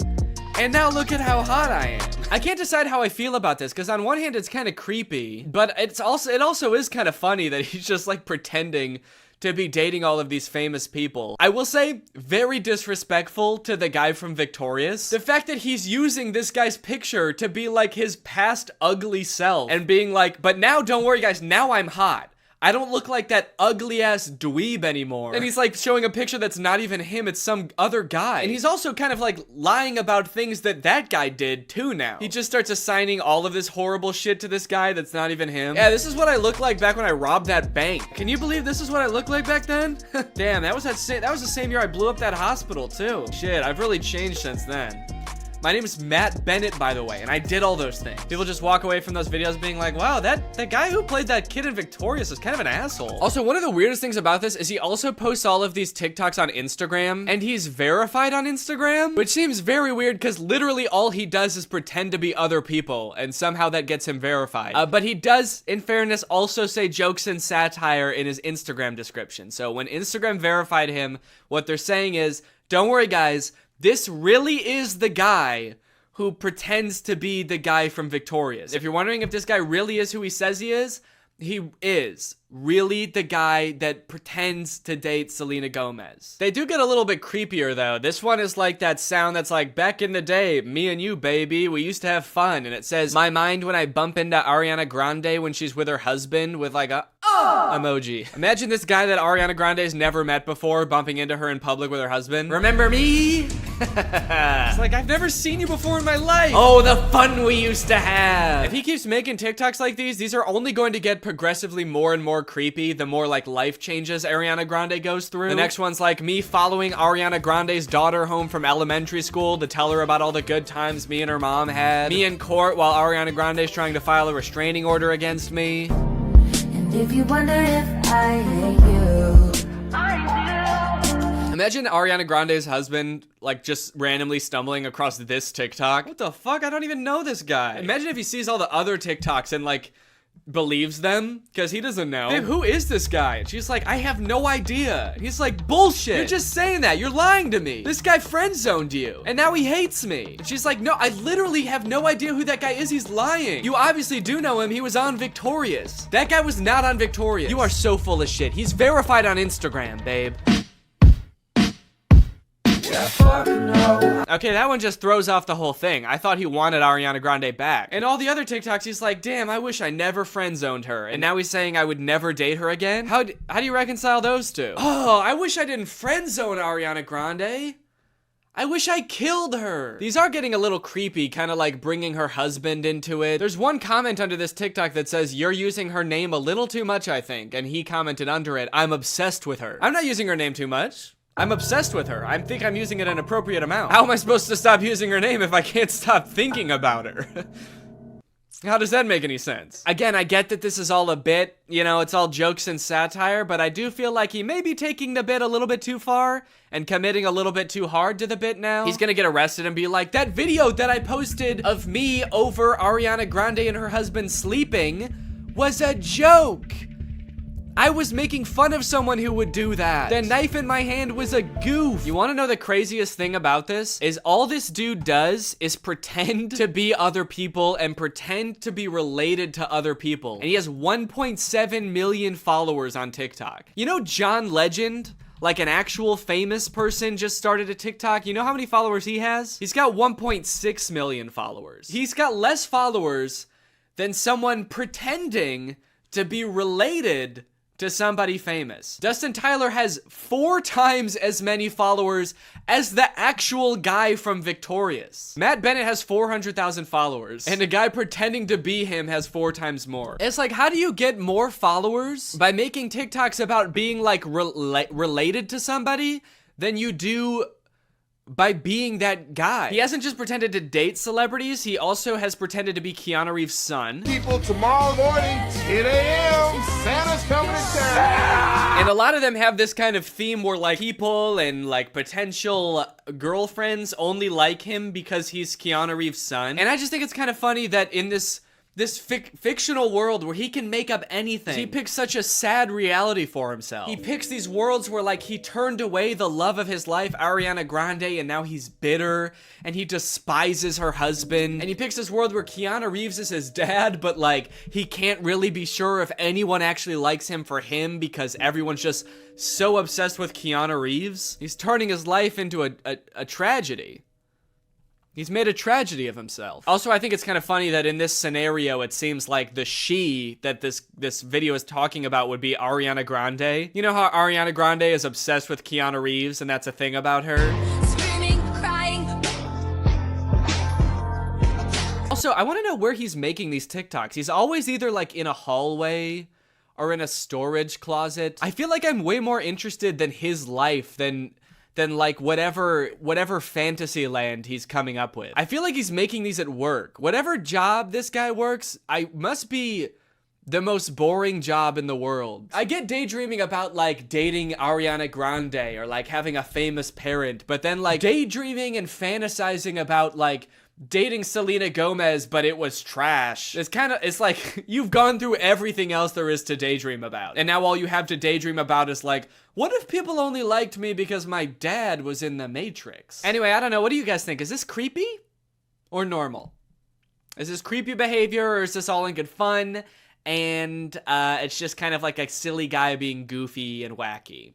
Let me know. Anyway, thank you so much to SeatGeek for sponsoring this video. Guys, live events are back and you're gonna be going back to them in style. You wanna know why? Because thanks to SeatGeek, you can save $20 using my code GREG on SeatGeek. If you don't know what SeatGeek is, it's basically an app for your butt. And what I mean by that is it helps get your butt in some dope-ass seat. SeatGeek is a ticketing app. It helps you get tickets in the easiest way possible. I've got the app on my phone. I've used it to get tickets to a variety of shows in the past, and I really like how it tells you whether or not you're getting a good deal on tickets. It basically color codes the seats and the tickets so you know whether you're getting a good deal or a bad deal. Green means good, red means stop. Whether it's concerts, baseball, basketball, football, etc., whatever you're into that has tickets, you can probably find it on SeatGeek. I personally am going to an Oliver Tree show in February, which I'm very excited about. Got the tickets on SeatGeek. It was super easy to do. And again, thanks to SeatGeek sponsoring this video using the promo code GREG, you can get $20 off tickets from SeatGeek. That's $20 off your first purchase if you use my code GREG, and make sure you click the link in the description to download the app. Thank you to SeatGeek for sponsoring this video, and thank you to you guys for checking out SeatGeek. Bye.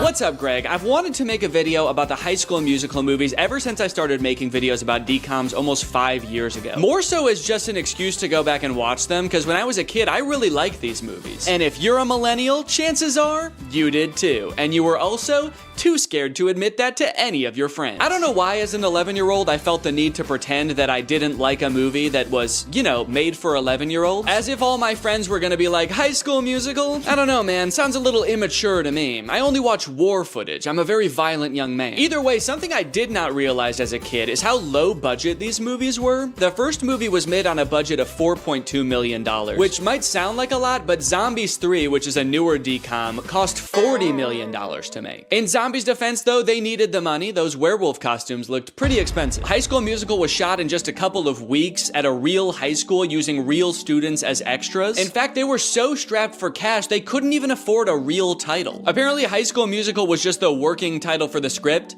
and they were like, we'll come up with a better one eventually, and then they didn't. I'm very excited to see if these movies hold up to my jaded adult eyes. So let's start with the first one. Let me introduce you to the two main characters of this movie, Troy and Gabriella. They don't know each other yet, but they're both on vacation with their respective families at a ski resort on New Year's Eve. And right away, this movie shows you everything you need to know about these characters in like 2 minutes. Gabriella is nerd girl. She doesn't want to go to the teen party because she's busy reading a book. Meanwhile, Troy's dad is the most stereotypical Disney dad to ever grace the screen. Not only is Mr. Bolton Troy's dad, he's also the coach of Troy's high school basketball team. So instead of getting ready for the parties, he's making Troy run drills in the hotel gym. Am I going left? Yeah, he looks middle, you take it downtown. Well, Troy, it's New Year's Eve. You know what that means. That's right, Dad. I might finally get my first kid. Fake right! Take the ball downtown! Troy's mom comes to get them for the party, and Troy asks if he can have one more basket with all of the confidence and swagger of a real high school jock. Come on, one more. One more? Just one more basket, please. Troy shows up to the teen party and is immediately yawning his face off. All right, hell yeah. This is clearly a popular jock who knows how to party. Somehow, despite being the two most bored people at the party, the Spotlight chooses Troy and Gabriella to sing karaoke. But to the Spotlight operator's credit, they actually do crush it. They both get up there and they're nervous at first, but then all of a sudden, Troy's voice, it's like it changes almost, actually. It's like his voice changes from his voice to like a professional singer's voice. Because that is what happens, actually. Living in my own world. Now who'd have ever thought that? I think this might be like the most well-known High School Musical trivia, but for the vast majority of the first High School Musical movie, it's not Zac Efron's voice singing. He had a voice double. His name is Drew Seeley, and he never appears on screen in the movies. He also apparently didn't even realize how big of a movie High School Musical was, and forgot that he had done the vocals for the movie until it came on the TV while he was working a shift at P.F. Chang's. Apparently, he tried to convince his coworkers that it was really him singing in the movie, and no one believed him. It's kind of funny because the whole point of the movie is kind of like, hey, basketball guys can sing too if they wanna. But not this basketball guy, actually. You don't want to hear this basketball guy's voice. So they crush the song, they're dancing around on stage together. It's like they were born to perform. But for me personally, Little Viking Boy really steals the show. You guys know Little Viking Boy, right? The start of something new. He's basically the star of the movie. Look at him back there. He's leaving it all on the dance floor, man. Whoa, sorry, I almost fell backwards. It's just... He actually is getting a little bit too into this. This guy's locking eyes with me like we've been madly in love for years. And why did his voice suddenly get so much more theatrical? I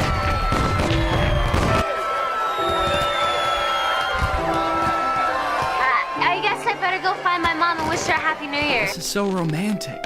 I should say something romantic. I gotta go find my mom. And then she vanishes. And he never sees her again. That's right, you thought the movie was gonna be about Troy and Gabriella? Nah. No, the rest of this movie is about Troy and Viking Boy. Flash forward, Troy returns to his high school, East High, where he is seemingly a god amongst men. And then, actually, I don't remember this scene. Yeah, I don't know what happens here at all. Looks like the teacher is about to maybe give some kind of speech about today's sponsor? This video is sponsored by the Pokemon Company International. And they've sponsored this video because they want me to share some very exciting news with you. A Pokemon Day celebration is taking place in Pokemon Trading Card Game Pocket right now. There's a new themed booster pack, Triumphant Light. And players can receive 3 booster packs for free just by logging in. And these booster packs, mind you, are guaranteed to contain at least 1 card of 4 diamond rarity or higher. By completing special missions, you can also obtain a unique display board, as well as Space-Time Smackdown packs, 500 trade tokens, 12-pack hourglasses, 24 Wonder Hourglasses, 24 Trade Hourglasses. Not to mention, at the end of March, ranked matches are coming to the game. So get your favorite decks ready and get ready to battle, baby. Pokemon Trading Card Game Pocket is a free-to-start game, available right now for download on iOS or Android. So go to this link or click the link in the description to join now. Log in, have some fun, and enjoy the Pokemon Day celebration. And now back to Troy. But unbeknownst to him, there's a new student at East High. I reviewed your impressive transcripts. I expect your light will shine very brightly here at East High. I don't want to be the school's freaky genius girl again. Freaky genius girl? What did you do at your last school? Troy notices that Gabriella is sitting in the back of their drama class, and not to be nitpicky, but this drama class scene lasts for 2 minutes, but the class happens in real time from start to finish in that 2 minutes. The bell rings. They sit down, the whole class gets detention, and then the bell rings again and they leave. How long is a school day at East High? Is it like 15 minutes? Troy shows Gabriella around, they catch up a little bit, and it is revealed that East High is having auditions for their winter musical pretty soon. Troy jokes that Gabriella should sign up because, you know, they sang together, and Gabriella's response is basically, fuck no. I'll be signing up for anything for a while. Yeah, I don't know why. I remembered this movie differently. I thought they both wanted to do the musical. Troy seems to maybe want to do it, and Gabriella's like, no, I'm not doing that. No, I don't sing. I'm not a freaky genius girl, and I'm definitely not a freaky singer girl. So, dude, you know that school musical thing?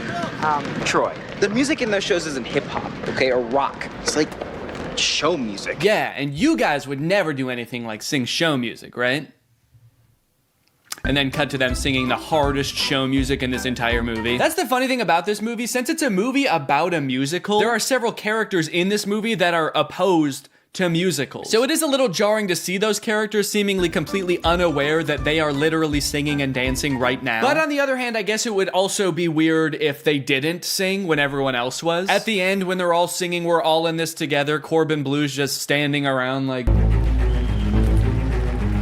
this is lame. There's 2 parts in the song though where Troy like stops rapping to sing from the heart about how he wants to do the musical. She makes this feel so right. And should I go for it? What do you mean she makes this feel so right? And should I go for it? Gabriella doesn't want to do the musical. It was your idea, and she said no. Don't drag her into this. This girl's making me crazy. No, you're crazy. You already were, and then you met a girl. That's what happened. Also, Zac Efron is 5'8", and presumably so is everybody else on this basketball team, because they're all like the same height. So how good exactly are they at basketball? Okay, now you got Sharpay, who's played by Ashley Tisdale. She's like the head of the theater department at school. She's the theater kid. And her brother Ryan is the theater kid in boy form. They are getting a little bit worried that Troy and Gabriella might audition for the musical. Again, Gabriella has showed zero interest in doing the musical. So they decide to do a little bit of research on Gabriella. So they search her name on the internet and they find out she's this freaky genius girl that she said she was. She's won all of these awards. She's won scholastic competitions and the like. But also, what is the third result there? Gabriella, San Diego Zoo's newest... What is Gabriella at the San Diego Zoo? Ryan's like, oh, that's interesting. Look, it says here she's a dolphin. That's funny. Now that I think about it, I can't believe I never noticed. After basketball practice, it's time for Troy to go home and relax. Just kidding. It's time for more basketball. Come on, Troy! Fake left. Take the ball downtown. Did you ever think about trying something new, but we're afraid of what your friends might think? I mean, like going left? You're doing fine. Come on. Troy's dad has one thing in his mind, and it is one basketball just bouncing around like the DVD logo. I want to see a movie about him and how hard his life must be. I do like that this movie keeps the tradition alive of Disney Channel movie characters being inexplicably rich. His dad is a high school basketball coach and they live in a mansion. What does the mom do? She an arms dealer? Also, he says something new, like going left. I mean, like going left? When in Get Your Head in the Game, Troy clearly says coach said to fake right and break left. He already said to do that. That's not new. That's what he already does. So... Found a plot hole. Next, Troy sneaks away from his friends to go audition for the musical. I guess the voices in his head that he thinks are Gabriella got too strong, and he now has to act on them.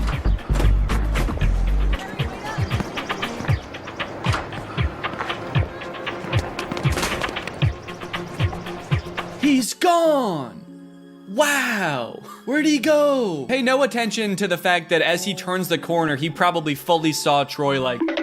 Meanwhile, Troy's dad is just standing there like, huh, that's weird. Could have sworn I saw basketball. Now, when we see the auditions, it becomes immediately clear that while Ryan and Sharpay are basically made out to be the villains of this movie because they're so overprotective of their theater department, they are completely in the right to do so. Not because their audition is really good, which it actually is, but because everyone else's is so bad. It's hard to believe that I couldn't sneeze.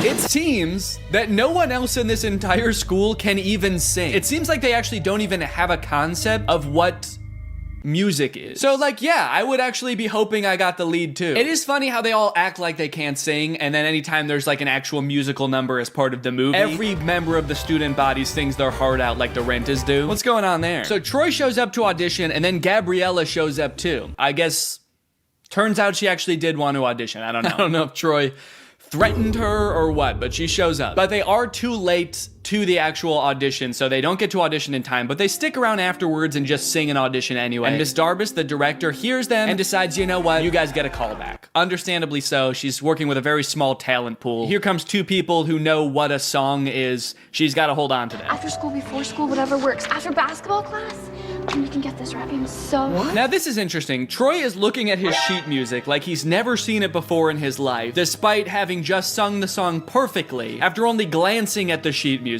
briefly. He also says, what? So what? To almost imply he has no clue how the sheet music got into his hands or how he got a callback. Does he not know that he just sang? Anytime there's a musical number in this movie, do they just black out and come to like, I don't know what happened.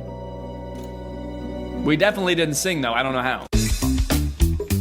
If you're my age, it might have felt like this movie was written just for you when it came out. And in a sense, it kind of was. The writer, Peter Barsacchini, who was mostly known for writing rated R action movies at the time, started writing the script because he wanted to make a movie he could watch with his daughter, Gabriella. I thought it would be really fun to write a Disney Channel movie that my daughter could watch. Yes, he did name the main character after her, and that kind of melts my heart. She was 10 in 2004 when he started writing it.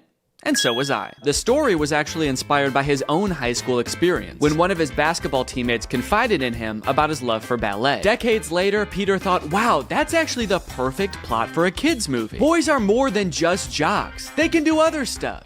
They can do ballet. No, actually, that's too far. They could do the musical, but only if it's because they want to sing with a girl. Anyway, it's time for another song about how basketball players shouldn't sing, sung by, you guessed it, the Basketball Players. Status Quo is actually such a fantastic song. It features several students who decide that, hey, since Troy and Gabriella are breaking out of their stereotypical roles in this school, so can I. Zeke, the basketball player, decides to let everyone know, hey, not only do I play basketball, I also bake. I bake. This nerdy girl loves hip-hop, this stoner skater guy likes to play the cello, and everyone in this school fucking hates it. We're skaters, bro. We don't play the cello. We only skate and smoke weed. And of course we sing. Now, of course, this movie is very self-aware about this contradiction, and I love it for that, but it does not make sense. At the beginning of this song, Zeke says, I want to make a creme brulee someday, and then at the end of the song, he actually has a creme brulee. So he presumably baked this creme brulee at some point during the song. It cuts to him sprinting down the hallway to the kitchen. You can hear everyone else singing, echoing in the background. He's like, they don't believe me. They don't believe I can bake. I gotta show them. So Gabriella shows up, and everyone is, of course, staring at her because they were all just singing about her. They're staring at her, they're pissed, and they kill her. They kill Gabriella.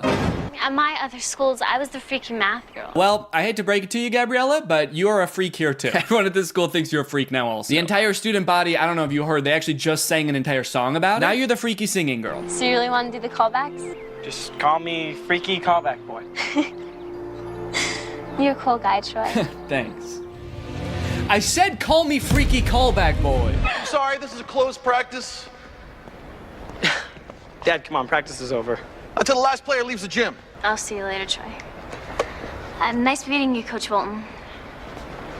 There's a lot of tension here. Like, Mr. Bolton actually hates Gabriella. He hates this 15-year-old girl with all his might. Like, you will never be a basketball. Get out of my son's life. We know the truth! Go back to the zoo, you dolphin! Dude, she's not a problem. She's just a girl. But you're not just a guy, Troy. You're not just a guy, Troy.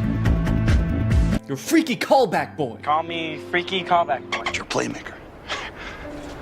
Not a singer. Hey. Did you ever think maybe I could be both? The look on his face is like, damn, I really never did think of that. Because this whole singing thing is getting in the way of Troy's basketball responsibilities, his team decides to get together with Gabriella's friends to try to break the two apart. The plan consists of getting Troy to badmouth Gabriella by listing the names of basketball players who went to their high school 20 years ago. Spider Bill Natrine. Class of 72. Sammy Slamma Jam. And you want to know the crazy thing? It works. I've always been for the team. She's just someone I met. All right, the singing thing is nothing. We're supposed to believe he doesn't see them set up a webcam right in front of his face to record him shit-talking his girlfriend? They might as well be filming on like a giant hand-crank film camera. The kind where you gotta put a blanket over your head to even see the image. Troy 100% sees the camera and does not care who sees what he's saying. The thunderclap. Gabriella is not important. After this happens, Gabriella doesn't want to talk to Troy anymore, and this really hits Troy hard, as you can see here.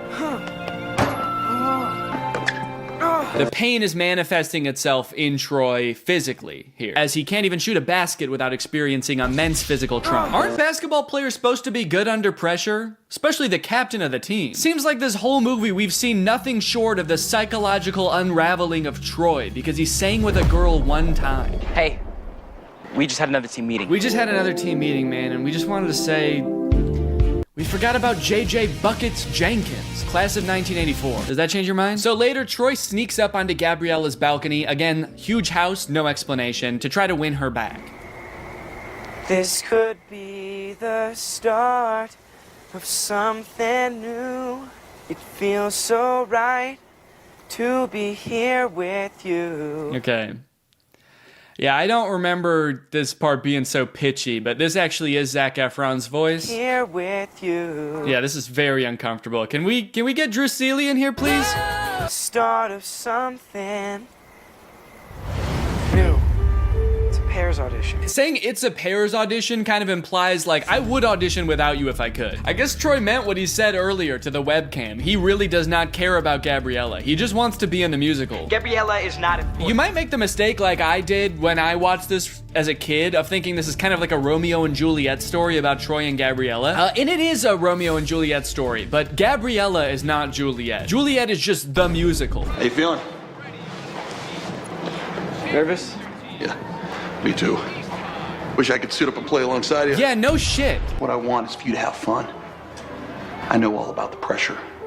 And probably too much of it has come from me. I can't help but feel like all that screaming at you and making you play basketball until your hands bleed has had some kind of negative effect on you. But all I want in life is for you to be happy. While playing basketball, I am still demanding that. Thanks, Coach.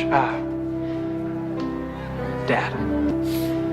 Let's stick with Coach unless you win, all right? Sharpay and Ryan try to throw another wrench into Troy and Gabriella's plans of attending the callbacks for the musical by getting the callbacks changed to the exact same time as not only Troy's championship basketball game, but also Gabriella's decathlon tournament. So the gang has to create a diversion. That way they can make all three events. So Gabriella and her genius friends first hack the school's power grid to turn off the lights at the basketball game. Then they create a chemical reaction at the decathlon so everyone has to evacuate. And you know what?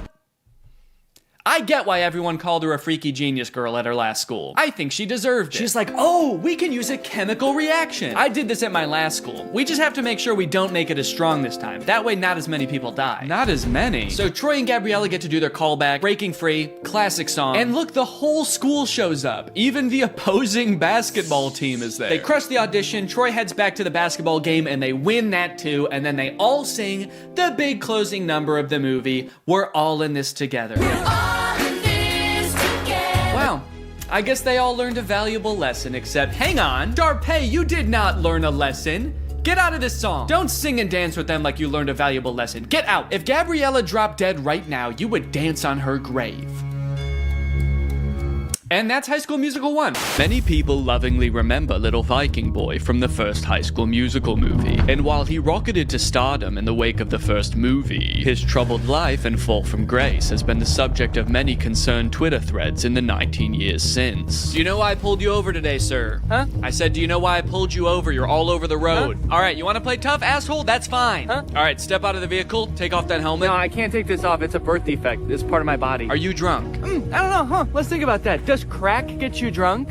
Let's think about that for a second. Let's all think. Does crack get you drunk? After 15 DUIs and 3 counts of kidnapping exotic animals, little Viking boy was sentenced to life in prison. Authorities claim that it's here he became head of an extremist religious cult. His followers helped him escape in 2023, and his current whereabouts are unknown. Although he does occasionally post to Instagram to frantically proclaim the end is near or post a brand deal. Every morning I wake up and I drink 6 bangs. High School Musical premiered to 7.7 million viewers, a record that has only been broken a handful of times in the nearly 20 years since. But one of my favorite things to come out of the success of this movie, which I totally forgot about until I was making this video, was the live concert. I forgot about this until I went to the library to check out the DVDs for the 3 movies, and they happened to have a DVD of the recording of High School Musical in concert. This feels pretty unusual even to this day for a Disney Channel movie to put together a live touring concert featuring the actual cast of the movie, selling out arenas with audiences in the tens of thousands around the world. But it wasn't the whole cast, actually. Zac Efron couldn't be there because he had a commitment. He was filming Hairspray at the time. So who did they get to fill in for him? Living in my own world, didn't understand. It's Drew Seeley! Drew Seeley! I'm sure they advertised the fact that Zach wasn't going to be there and Drew would be in his place, but I have to imagine every concert, there were like 1 or 2 kids that were like, what the fuck? Zach looks different in person. With all the success of the first movie, they had to crank out a sequel fast, which they did, releasing High School Musical 2 in August of 2007. And you might think it would be impossible for them to catch lightning in a bottle twice, but oh baby did they. What time is it? Sequel time. High School Musical 2 is often regarded as the best High School Musical movie. Out of any High School Musical movie, this one has the most moments that have lived on in the cultural zeitgeist even today. The movie starts just as the school year is ending. The musical is long over, so if you were expecting to see the musical that they were just auditioning for in the first movie, get that out of your head right now. You're never gonna see that musical. Summer to refresh and illuminate your fertile young mind. One of the first things I noticed is that despite only a few months having passed from the events of the first movie, Troy looks drastically different. His hair is much darker. He has a different haircut so you can see his ears now. But most strikingly of all, his eyes have somehow become more blue. You actually listening?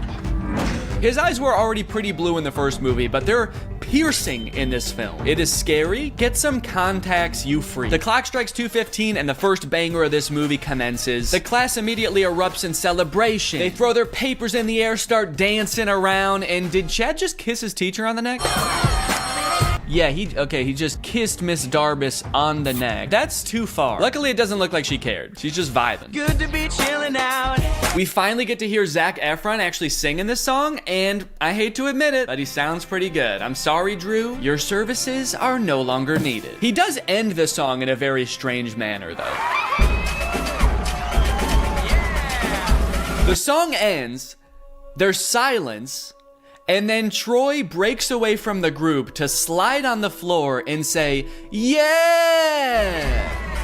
Why does he do that? Now, the trouble in this movie begins because Troy wants to make some extra cash this summer. His parents are making him pay for college, despite them clearly being very wealthy, taking vacations at ski resorts and living in a literal mansion. But I gotta get hired first. Me too. I'm saving up for a car. So I can take that little hottie on a proper date. You can't see it, but he's actually not talking about that girl in his grade. Miss Darbus is just standing right outside of frame. Teasing Troy? What?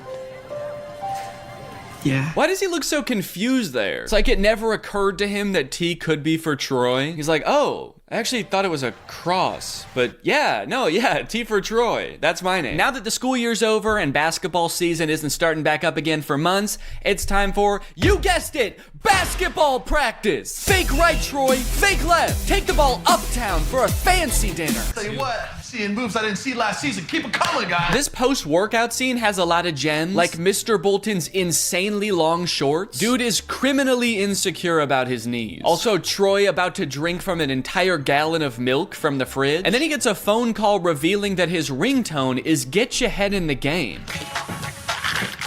Uh-oh. Is that a real song in this universe? So in the first movie, it seemed like Sharpay might have had a little crush on Troy, but in this movie, she's got a big crush on Troy. She's like, he's the most popular guy in school, and I think I'm the most popular girl in school.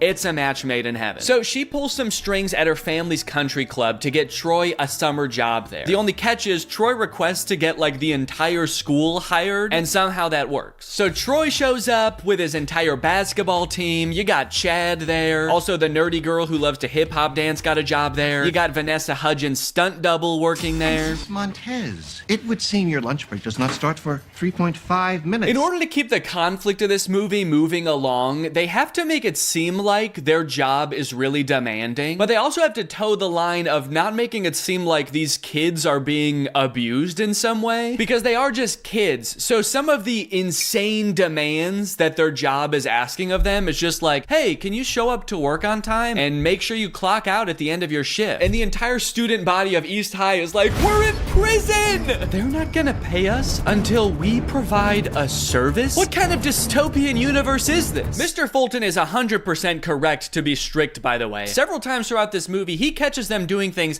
they're very clearly not supposed to be doing. Like having a picnic on the golf course during the day while people are playing golf, or swimming in the pool after hours when there's no lifeguard present. And every time he's like, hey guys, could you not do this anymore? And Troy's just like, man, what the fuck is this guy's problem? Suddenly, I'm beginning to miss detention with Miss Darbus. Yeah, I bet you are, you freak. How did we get from the top of the world to the bottom of the heap? You guys, you've been working for 30 minutes. This is a job. This is just what jobs are. I don't recall you mentioning the boss is such a creep. Okay, wait, hold on. What did he do to you? Okay, maybe I spoke too soon. If he's actually a creep, I take back everything I said. So Sharpay didn't just have Troy hired. She actually has a whole plan to lure Troy in. Starting with getting her dad to pull some strings at the University of Albuquerque's basketball team to give Troy a chance at a scholarship. So Troy, I saw your championship game. I mean, wow.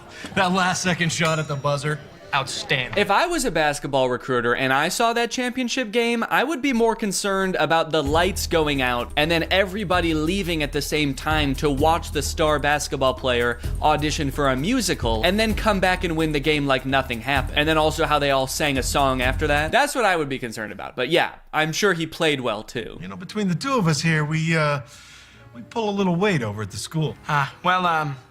Time flies when you're having fun. I'm not really sure what prompts that reaction. They're like, you know, we could do a lot of great things for your future. We really want to help you, Troy. And he's like, I don't know. I'm getting the fuck out of here, guys. See ya. If that were Mr. Bolton there instead of Troy right now, he'd be barking like a dog. Pay's dad let me play a few holes and then invited me to dinner with some U of A alumni. Really? Oh, wait, Troy's dad is fixing up a car. Look, he has other hobbies. Good for him. Granted, he is propping up the hood of the car with a basketball, and there's more basketball and hoops in the background. And I do kind of feel like if we could see what he's working on, there would just be 5 basketballs where the engine is supposed to be, but it's a step in the right direction. Troy's dad, surprisingly, is all for Troy going for the basketball scholarship. Nothing wrong with keeping your eye on the prize. And that's great. I totally agree with that. Troy should capitalize on these opportunities he's been given, but he should try to make his girlfriend and his friends a priority too. However, that is not what Troy does. So it's all in the grip. Okay. You gotta hold it just right. Ooh, that looks great. Hey, I almost forgot. I ordered Swiss on my burger.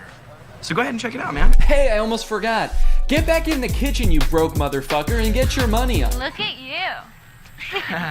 Go team. Yeah, it's a gift from the guys. Typical high school jock, always doing cool spin dance moves. It's a gift from the guys. I love sports. It's a gift from the guy. Look how much taller the actual basketball players are than Troy. I hate to say it, man, but he's gonna get crushed in college. He doesn't stand a chance. And not to mention, they definitely don't take singing breaks in the middle of practice. Next, we get the absolute classic I Don't Dance, featuring, you guessed it, a lot of dancing. I don't dance. This song is great, but tell me why at the end of the song, Ryan and Chad are wearing each other's clothes. Because they don't ever address that. It's such a confusing part of the movie. Why did they change clothes? When did they get naked? So I was confused about this, so I actually went looking and I found an article where the two actors explained what happened. The outfit swap was actually suggested by director Kenny Ortega. Quote, he had the on-the-fly idea at the last minute, Blue said. We had already done one take of that scene and he did the usual thinking gesture and said, switch outfits. Bro was cooking. Bro was, I don't know what he was cooking, but bro was cooking something. Hey. Well, you missed out on a fun night. But the dessert afterwards had to be the best part. Her mom makes the best brownies in the entire world. Yeah, I know. I've had them. I've had them. I've had her fucking brownies. I like that that was the thing that pissed him off. He was like, look, I can catch you romantically dancing with my girlfriend at sunset until the cows come home, but you touch her mom's fucking brownies? You're dead. We're fighting. And let's just say by the end of the fight, I'm gonna be wearing your clothes. Blowing off your friends, missing dates. If that's you, it's good to know. No. Missing dates, blowing off friends? This is nothing like the Troy I met last year, who blew off his friends and missed basketball to audition for the musical with. The pressure has mounted. Troy's about ready to crack, which means it's time for the most iconic song of all. Bet on it. I love this song so much. Great choreography. The fact that he's dancing across an open golf course that is currently in use. I don't know if his promotions that he got entitled him to have a dancing crisis on the golf course, but he's really going for it. He's going all in, risking getting absolutely beamed by a golf ball. Oh, and now he's in the wilderness. Hold up, gotta work on my swing, gotta do my own thing. What? Troy, respectfully, I think you have a lot more to worry about than your golf swing. That's not what this song is about, is it? Guess it's kind of vague. Hell yeah, dude. You know, powerful lyrics aside, I actually have no clue what he's decided on at the end of this song. He's kind of just like, you can bet on me. I'm gonna end up on top. I got this. And it's like, what are you actually gonna do though? Are you gonna get Gabriella back? Are you gonna do the talent show? He's like, no, I was just gonna stand on top of this mountain for the rest of the summer, actually. No one can be mad at me up here. The end of this movie is messed up. Sharpay actually turns her act around. She previously got the Wildcats banned from the country club talent show, but she decides, you know what? They can do their act as long as Troy still does his song with me. She agrees to this, and then the Wildcats turn around, secretly remove Sharpay from the talent show, and stick Troy back in their musical number. It's like, dude, why did you even make her agree to it if you were just gonna go behind her back and do it on your own anyway? Sharpay, I'm sorry, man. You got played. Really all we had. And Gabriella's here.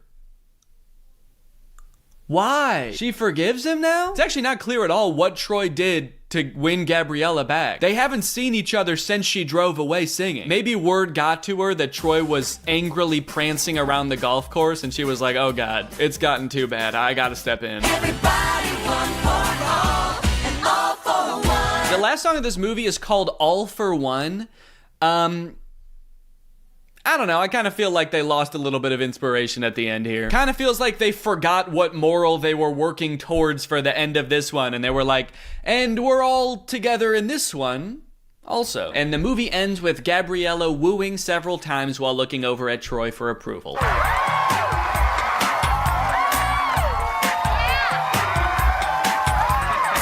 And that's the end of the movie. And now I'm very excited to watch the third movie. But before I do, there's something I need to address. I feel like there's something deeply wrong in these movies. And I feel like I'm finally starting to get a handle on it. These movies, like, they don't really feel like musicals. And it took me a while to figure out why. So to explain it to you, we're gonna have to go back to medieval Europe. In a French town in 1518, some 400 people became inexplicably overcome by an urge to dance.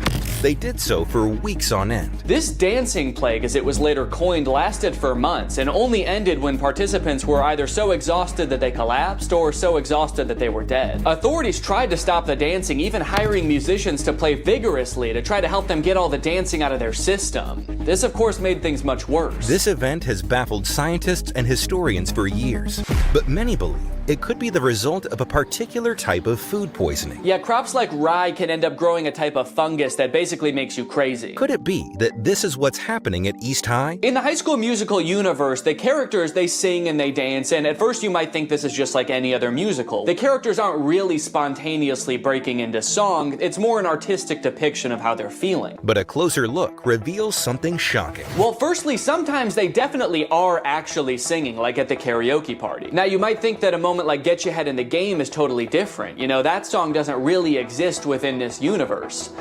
But what is Troy's ringtone in the second movie? But how could an entire school become poisoned by a rare fungus? This man, who convinced us he had relevant qualifications, believes it could have been a certain freaky genius girl. It could be that by growing a fungus in a lab, Gabriella was able to manufacture a sort of singing and dancing craze to control Troy, who I'm pretty sure would have never done all of that stuff had he not been under some kind of drug-induced hysteria. After all, Troy is so cool and singing is for weirdos. So it could be the fungus, or maybe Gabriella's some kind of fucking witch. The High School Musical bonus soundtrack. You love High School Musical hits like Get Your Head in the Game. Well, now's your chance to own the extended soundtrack, featuring songs that didn't quite make the final cut, like Coach Bolton's Crisis. What's up, guys? I'm 16. I'm the new player on the basketball team. I'm really excited to play. Yeah, Mr. Bolton, we know it's you. And Gabriella's on the news. A little boy drowned in the pool. Oh no. A little boy drowned in the pool. No. Where was the lifeguard? Having a picnic. And a preview of the finale song from High School Musical 3. We're all friends together with each other. We're all together at the end again, and we're friends. We're still friends. And classmates. We go to school together. We learned a lesson, and now we're gonna switch clothes. You're from the guy. High School Musical 2 broke the premiere record that the first High School Musical had just set. Instead of 7 million viewers, this one had 17 million viewers. So of course, they had to make a third one. High School Musical 3, Senior Year. The only one in the franchise with a subtitle. Now, outside of the fact that they're all seniors in this movie, which I can tell by the title of the film, I actually know next to nothing about this one. I've never seen it. Yeah, I know I made it sound like I was a really big High School Musical fan, but by the time the third one came out, I was 14. And unlike the first two, this one came out in theaters. And as a freshman in high school, I was much too embarrassed to ask my friends if they would go see a High School Musical movie in theaters with me. So I decided it would be way less embarrassing if I waited until I was 30 years old to watch it for the first time in front of millions of people. And we're back at East High, baby. Zach's playing basketball. There's a dog in the crowd. Is this an Air Bud crossover? Zach's like, oh, my head's just not in the game tonight. Can we get in the sub? This gold lab comes in and just slam dunks it a couple times. The movie opens on the Wildcats with their backs against the wall. It's the championship game. They're behind, and there's only 16 minutes left.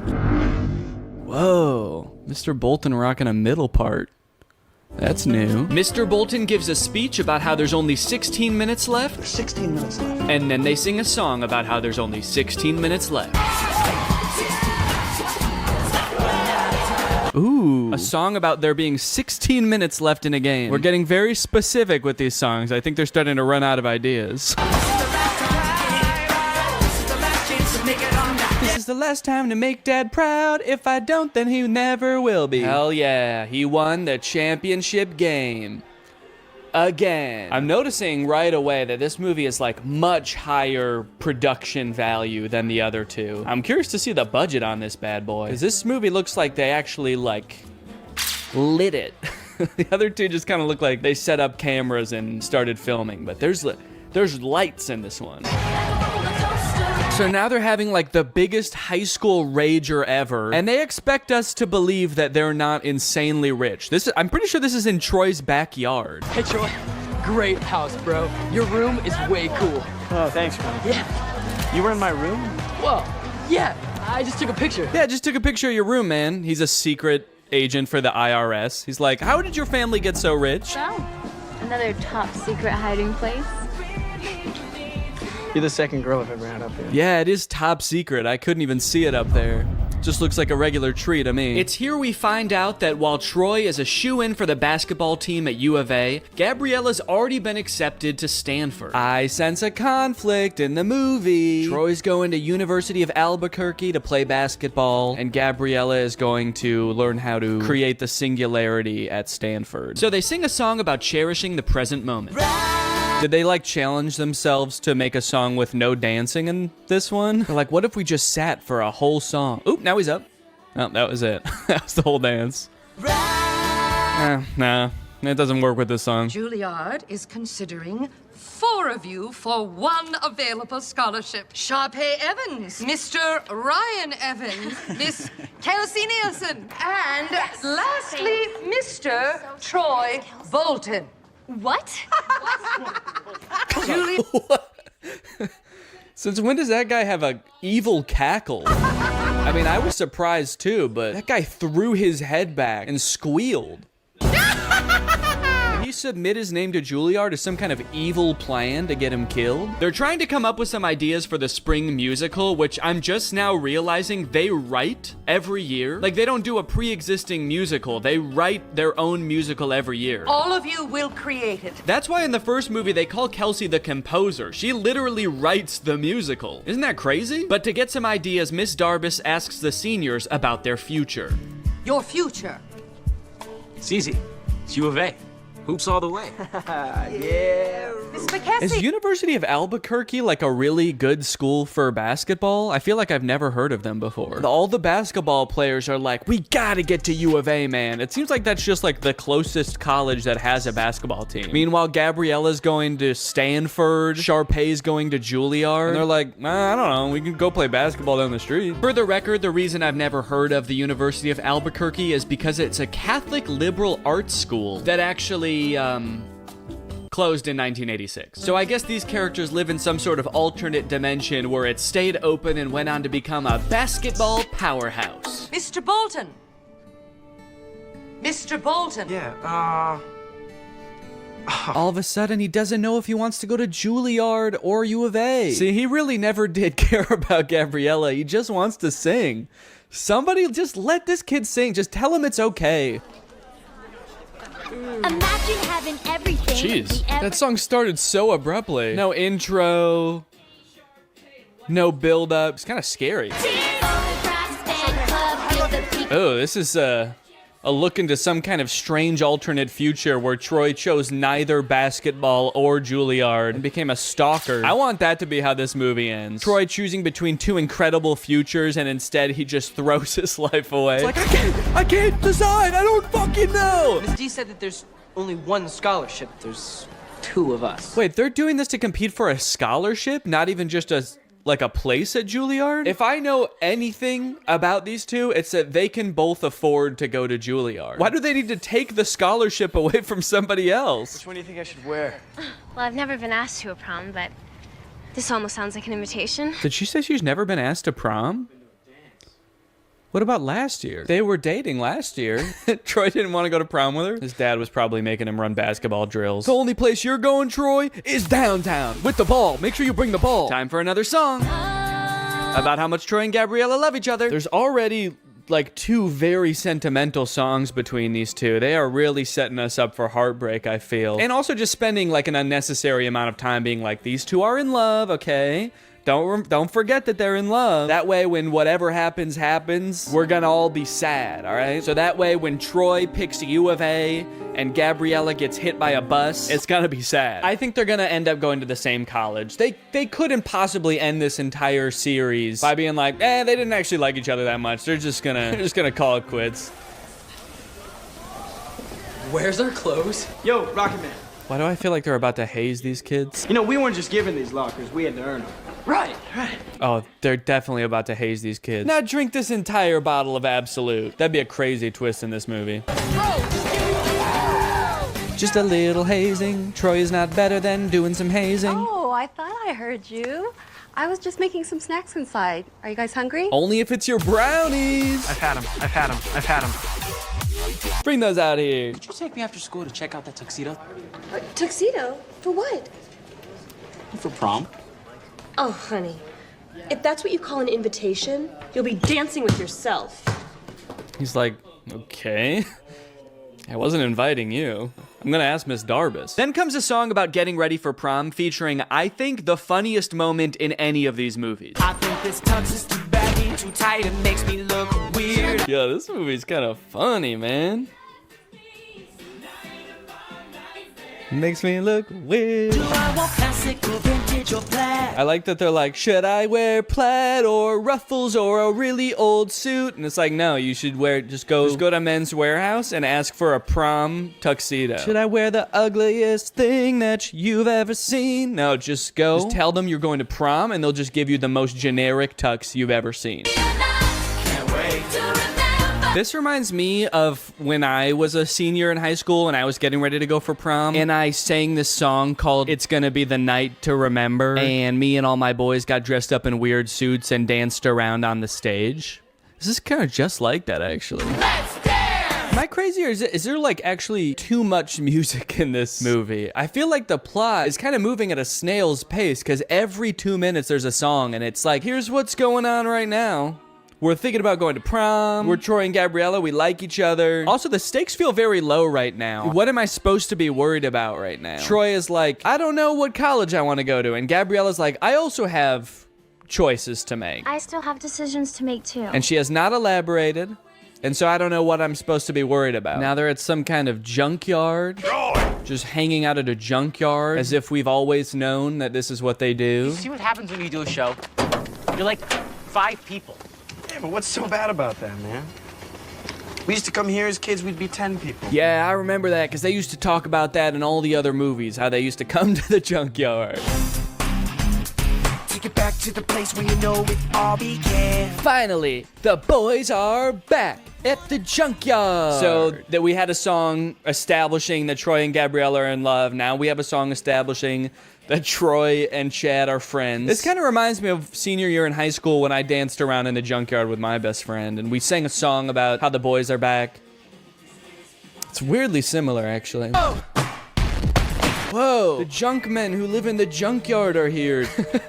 What's going on? What if Troy and Chad turn around and see them and they're like, whoa, what the fuck? Who are you? Maybe I'll just stay here next year. Stay in Albuquerque? That makes no sense. And why do I always have to make sense? Why do I always have to make sense? Why can't sometimes I just say, What are you gonna tell me about this Juilliard? The only dad to ever be pissed off that his son is getting considered for a scholarship at one of the most prestigious colleges in the country. Hey, Troy, come on. Ah, damn, he's too fast. Get back here. The director for that scene was like, okay, how could you guys like run away but also walk away at the same time? Oh no, he's going crazy again. Painful. What's up, Greg, and welcome back to another episode of A Grown Man Spends 20 Minutes Making Fun of a Movie for Kids. You may have noticed something a little bit different. There's a microphone in the frame. I got a new stand for my microphone, and apparently the only way I can get it like close enough to me is by having it slightly in frame. So I hope this isn't super distracting. This would be kind of a crazy way for like one of those faceless YouTubers to film videos. What's up, guys? So today we're going to be talking about Zapped. And after watching this movie, I'm starting to think that the writers of Disney Channel original movies are not capable of writing a movie that's not about a teenager trying to control the opposite sex and mold them and craft them to their liking. You got Pixel Perfect, a movie about creating like the perfect girl pop star. How to Build a Better Boy, pretty self-explanatory in the title on that one. And then you got this movie Zapped, which is about Zendaya discovering that her dog training app can actually train boys to obey it can train boys to obey her every command. It's not actually Zendaya. She's not playing herself. It's Zendaya's playing a character named Zoe. I think that's probably pretty clear, but I just wanted to clear that up. This movie is full of dark magic. I'm convinced of it. There's something deeply sinister going on in this movie. I don't know what it is, but I'm gonna figure it out. Let's go ahead and watch it. The movie starts out with Zendaya's character Zoe giving a maid of honor speech at her mom's wedding. She's marrying this new guy, so her family is about to be merged with his family. So it's Zendaya and her mom, and then this man and his 3 sons. So it's like a family of women mixing with a family of men, which makes a lot of sense because as we know, women give birth to girls and men give birth to boys. First off, I just want to say how happy I am that my mom has finally found love again. She is the most giving person I know. Her speech starts off sweet, but then she immediately just starts like kind of complaining about having to live with 4 new guys because they're stinky. 4 guys and their mysterious odors that they always blame on the dog. Yeah, she sort of takes the opportunity to complain and just make her mom, I guess, like feel bad for marrying a guy. It's the happiest day of her mother's life. And also this guy, her new stepdad, is the happiest day of his life. And her speech is like, I hate my new family, my new stinky family. And this wedding will certainly ruin my life. To make matters even worse, towards the end of her speech, the boys lose control of their pet dog, who is at their wedding for some reason. They lose control of the dog, and the dog goes crazy and knocks like a chocolate fondue fountain all over Zendaya. And at this moment, I couldn't help but remember that Zendaya's character in Euphoria is supposed to be the same age as Zendaya's character in this movie, and their lives are drastically different. Throughout this movie, you will find that the characters are like super weird. They're like caricatures of people that don't exist in real life. And to show how much it's gonna suck really living with the boys, the writers of this movie decided to have the next day start with Zendaya's new stepdad screaming in the hallways, getting everybody ready for school. But then when he sees Zendaya come out of her room, he like doesn't know how to talk to her. Hey, morning sport. I mean, hi girl. Hi girl. It's like, dude, you're 50. Have you never talked to a girl before? The movie then establishes why each one of the new guys that she lives with is like gross in some way. One of her little brothers is really messy. The other one's always like cooking gross stuff.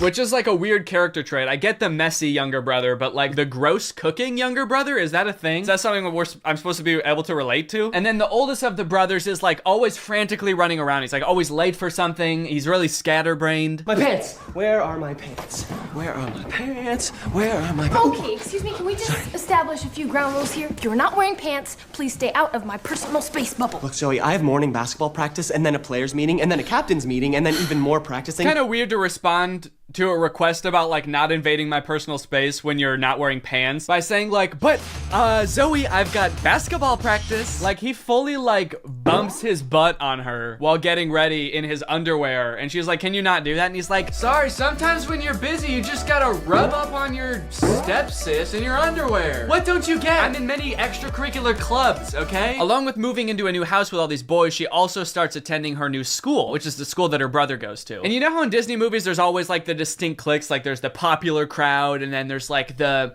stoners, but they never say stoners in the Disney movie. They're just kind of like, these are like the kids who wear jean jackets. This movie has the most insane high school posses ever. You got the skateboard boys. Okay, that's pretty normal. The next group she sees are the shirtless workout boys. And then just the straight up stinky boys, where the only like defining characteristic is that they're dirty, flea-ridden, smelly boys. You can hear like flies flying around them. What clique is this supposed to be in high school? And then there's the popular group, one of whom is also pretty stinky himself, actually. The Tripster?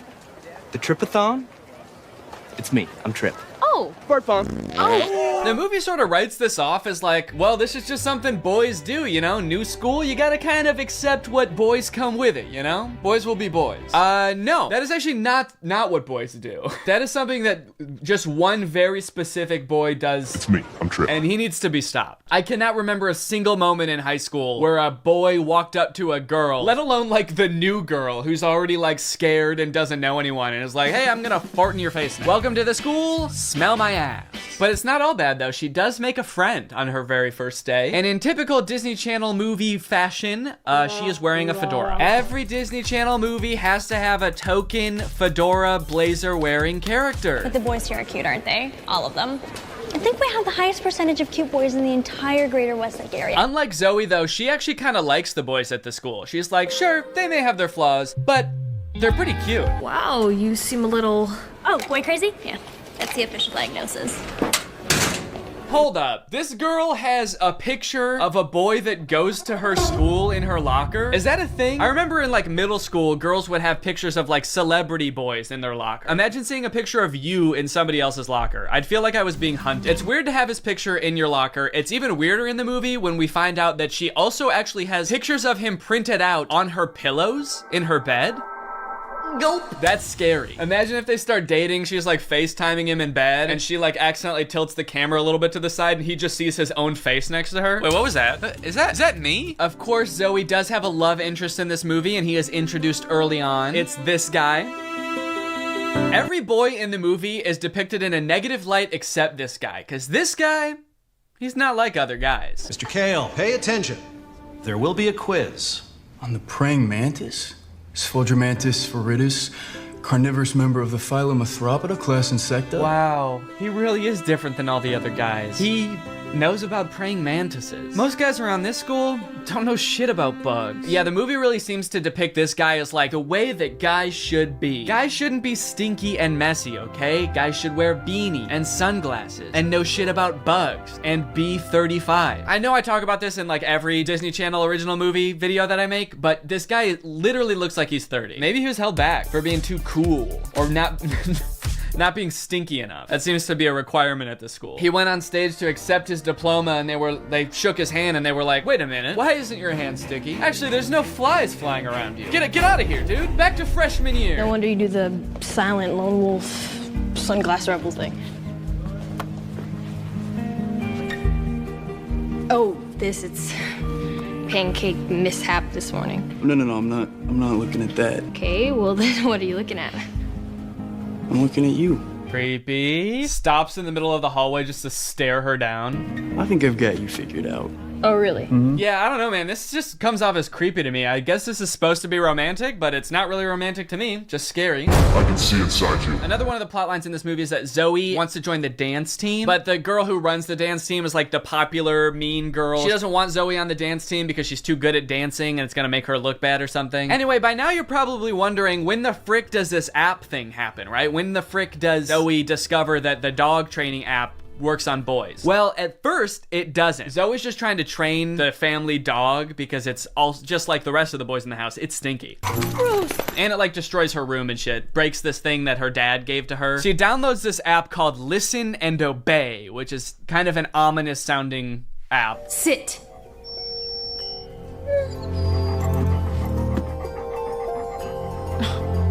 Shake.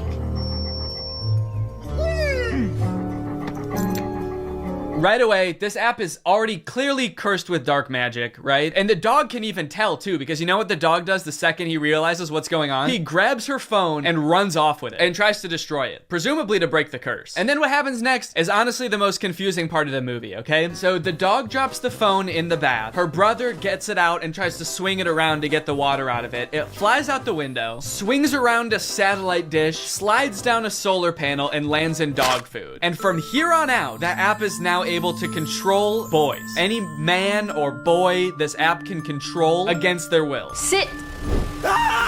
And at first, while watching this movie, I didn't even think it was that weird. I didn't even give it a second thought. I was just like, okay, yeah, so something magical happened and now it can control boys. That makes sense. But like, what? What happened to the phone? I don't understand how solar panels and satellite dish changes the app from dog-based to man-based. Like, you'd think at the very least something having to do with like men would happen to the phone. Like the phone lands in like a bucket of buffalo wings or like flies through a football field. I'm just curious to know if that fucked up other apps on the phone or if it's just the dog training app. Now, whenever a boy likes one of my tweets, he goes into a coma for 3 years. And don't even get me started on the weather app, because every time I check that, boys start falling from the sky. Anyway, let's just say now that she's got the ability to control boys, she has a little bit of fun. Boys are acting weird. Dude, he farted twice in midair in such rapid succession. They added in 2 fart sound effects. Kind of impressive. I'm trying to imagine how she's gonna use the app to get herself out of this one. Stop farting. Take it back. Take the fart back. Suck it back up into your ass. Oh, how am I doing this? But no, she just uses the app to utterly humiliate him in front of his friends. Go to the bathroom. Oh, wait, no, not here. I'm still confused about some of these clicks, by the way. Like, what are these nerdy kids supposed to be? Look at this kid in the green sweater. How he acts when nobody high-fives him.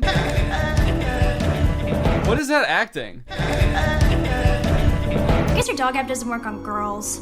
Maybe because girls aren't dog-like enough. They're too catty. Ah, that's funny. Girls are catty. What the fuck does that mean? Boys are dog-like? What the hell? I mean, I guess in this universe they kind of are. They're like flea-ridden, mangy boys. Why do we smell like we smell? So pretty much like the majority of this movie is just Zoe using the app to like get what she wants and make all the boys at the school act exactly how she wants them to. She turns the skater boys into gentlemen. She goes up to the nerdy gamer kids and tells them to like go do yoga instead of playing video games. Let's go do some yoga. And her brothers, dude, don't even get me started on what she does to her poor brothers. I'm taking the brothers' side, all right? They did nothing wrong. Her poor brothers were just living their lives until Zoe moved in and tries to fix them. Be clean. Holy moly, it's filthy in here. Her messy brother, she tells to be more clean, which turns him into this like hyper hygienic husk of his former self. I need a sponge and soap and paper towels and a power washer. For the rest of the movie, he's literally he's scrubbing everything frantically in a panic. Anytime there's a mess, he's like, I gotta clean it up. She tells the gross cooking boy to cook less gross stuff. Start making less gross food. So he's like cooking 5-star meals for the rest of the movie. And then the oldest brother, she tells him to be more focused. Be focused.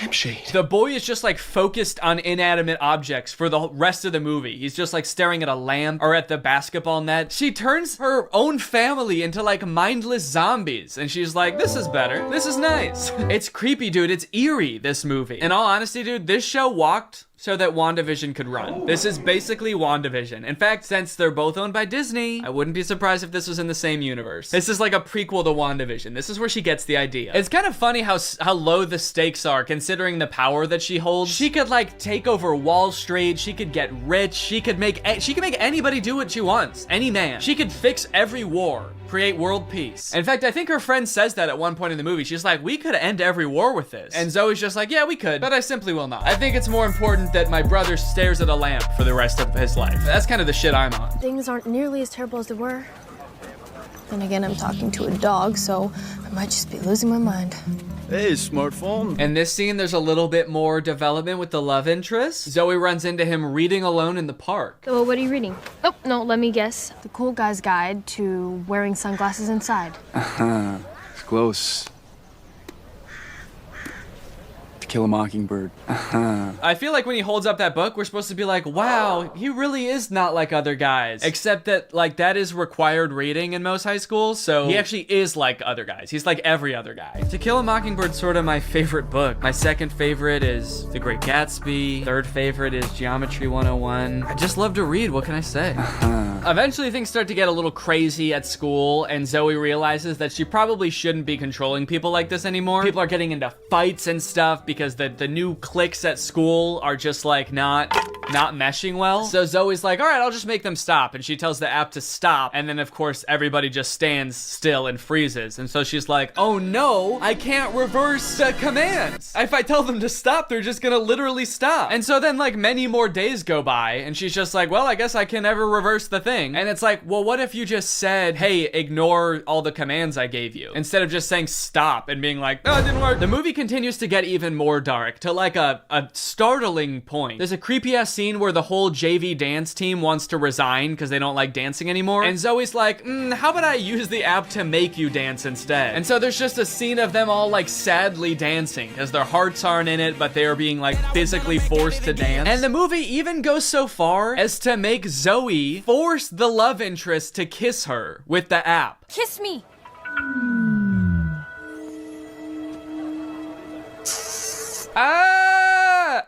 She just forced a guy to kiss her. Disney, what are we doing here, dude? What's going on? We need to have a talk with the writers of these movies. Anyway, Zoe feels bad after this, and she gets all stressed because there is a college scout coming to the basketball game. But Zoe's brother obviously isn't playing very well because the only thing he can do is like stare at an object for hours at a time. Welcome to a new season of Husky basketball. The Huskies have been struggling with practice, and there's a college scout in the stands. So tonight's game could be a nail-biter. I like that the scout is writing stuff before the game even starts. What do you think he's writing? Ball round, court shiny. Boys stinky. Just as the beginning of the movie made no sense, the ending also makes no sense. The phone falls into the wrong hands. The popular girl figures out that Zoe is using it to control people. I don't know how she figures it out. She just like sees Zoe holding it during dance practice and she's like, she's holding her phone while dancing? She must be using mind control. I gotta get that phone. Anyway, she steals the phone. At the basketball game, she just like starts making everybody obey her every command. Bow down to me. In order to get the phone back, Zoe's like, how about I just do whatever you want? I'll do anything you want. Just say the command. Hands. And then this happens. Roll over.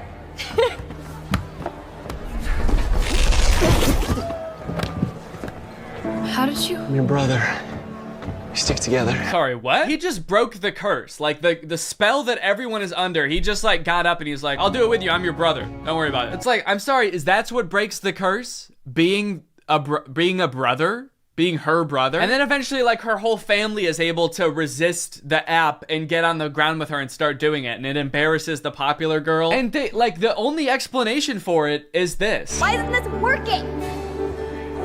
Because everyone knows you can never make a dog turn against its own pack. The rules to this movie, the lore does not make sense. I guess that's just how Disney Channel movies go. In the end, everyone sort of learns that like, hey, girls have things that girls do that are weird to boys, and boys do things that are weird to girls. And that's just how we need to leave it. Which in some sense I would agree with. Not in this movie though. The boys are disgusting in this movie. They need to change something about themselves. I think that there could be some middle ground between her mind controlling them and them just being utterly repulsive. Anyway, the moral of the story is like Zoe realizes that she is not God and should not have unilateral control over everyone's lives, and they all live happily ever after. Well guys, we may never be able to control boys using our smartphones, but you know what we can control?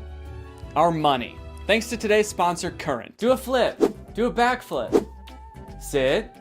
Speak. I love you, Father. Good boy. That's right, guys. Today's video has been sponsored by Current. Current is the future of mobile banking. You guys have heard me talk about how awesome Current is before, how flexible they are, how transparent they are with things like no hidden fees. But today, I've got something new to talk about, and that's interest. Because Current just launched a new feature called Interest where you can earn 4% APY on your money. That's 4% for your money literally just sitting there. That's right, you don't gotta be throwing money at the stock market or buying NFTs and investing in cryptocurrency to get some return on your money. With Current's interest feature, you literally just get 4% for your money just sitting there. And as if that's not already enough reason to start using Current, I am once again going to be giving away $5,000 with Current's help. So go ahead, download Current, make an account, use the code DANNYINTEREST for a chance to win, and so you don't miss out on that 4%. Signing up for Current is totally free to do. You can do it right now. So honestly, there's really no reason not to. All right, well, thank you to Current for sponsoring this video, and thank you to you guys for checking out Current. They've been a long-time sponsor of the channel. They've helped me do some amazing things, so make sure you check them out, and goodbye. Bye.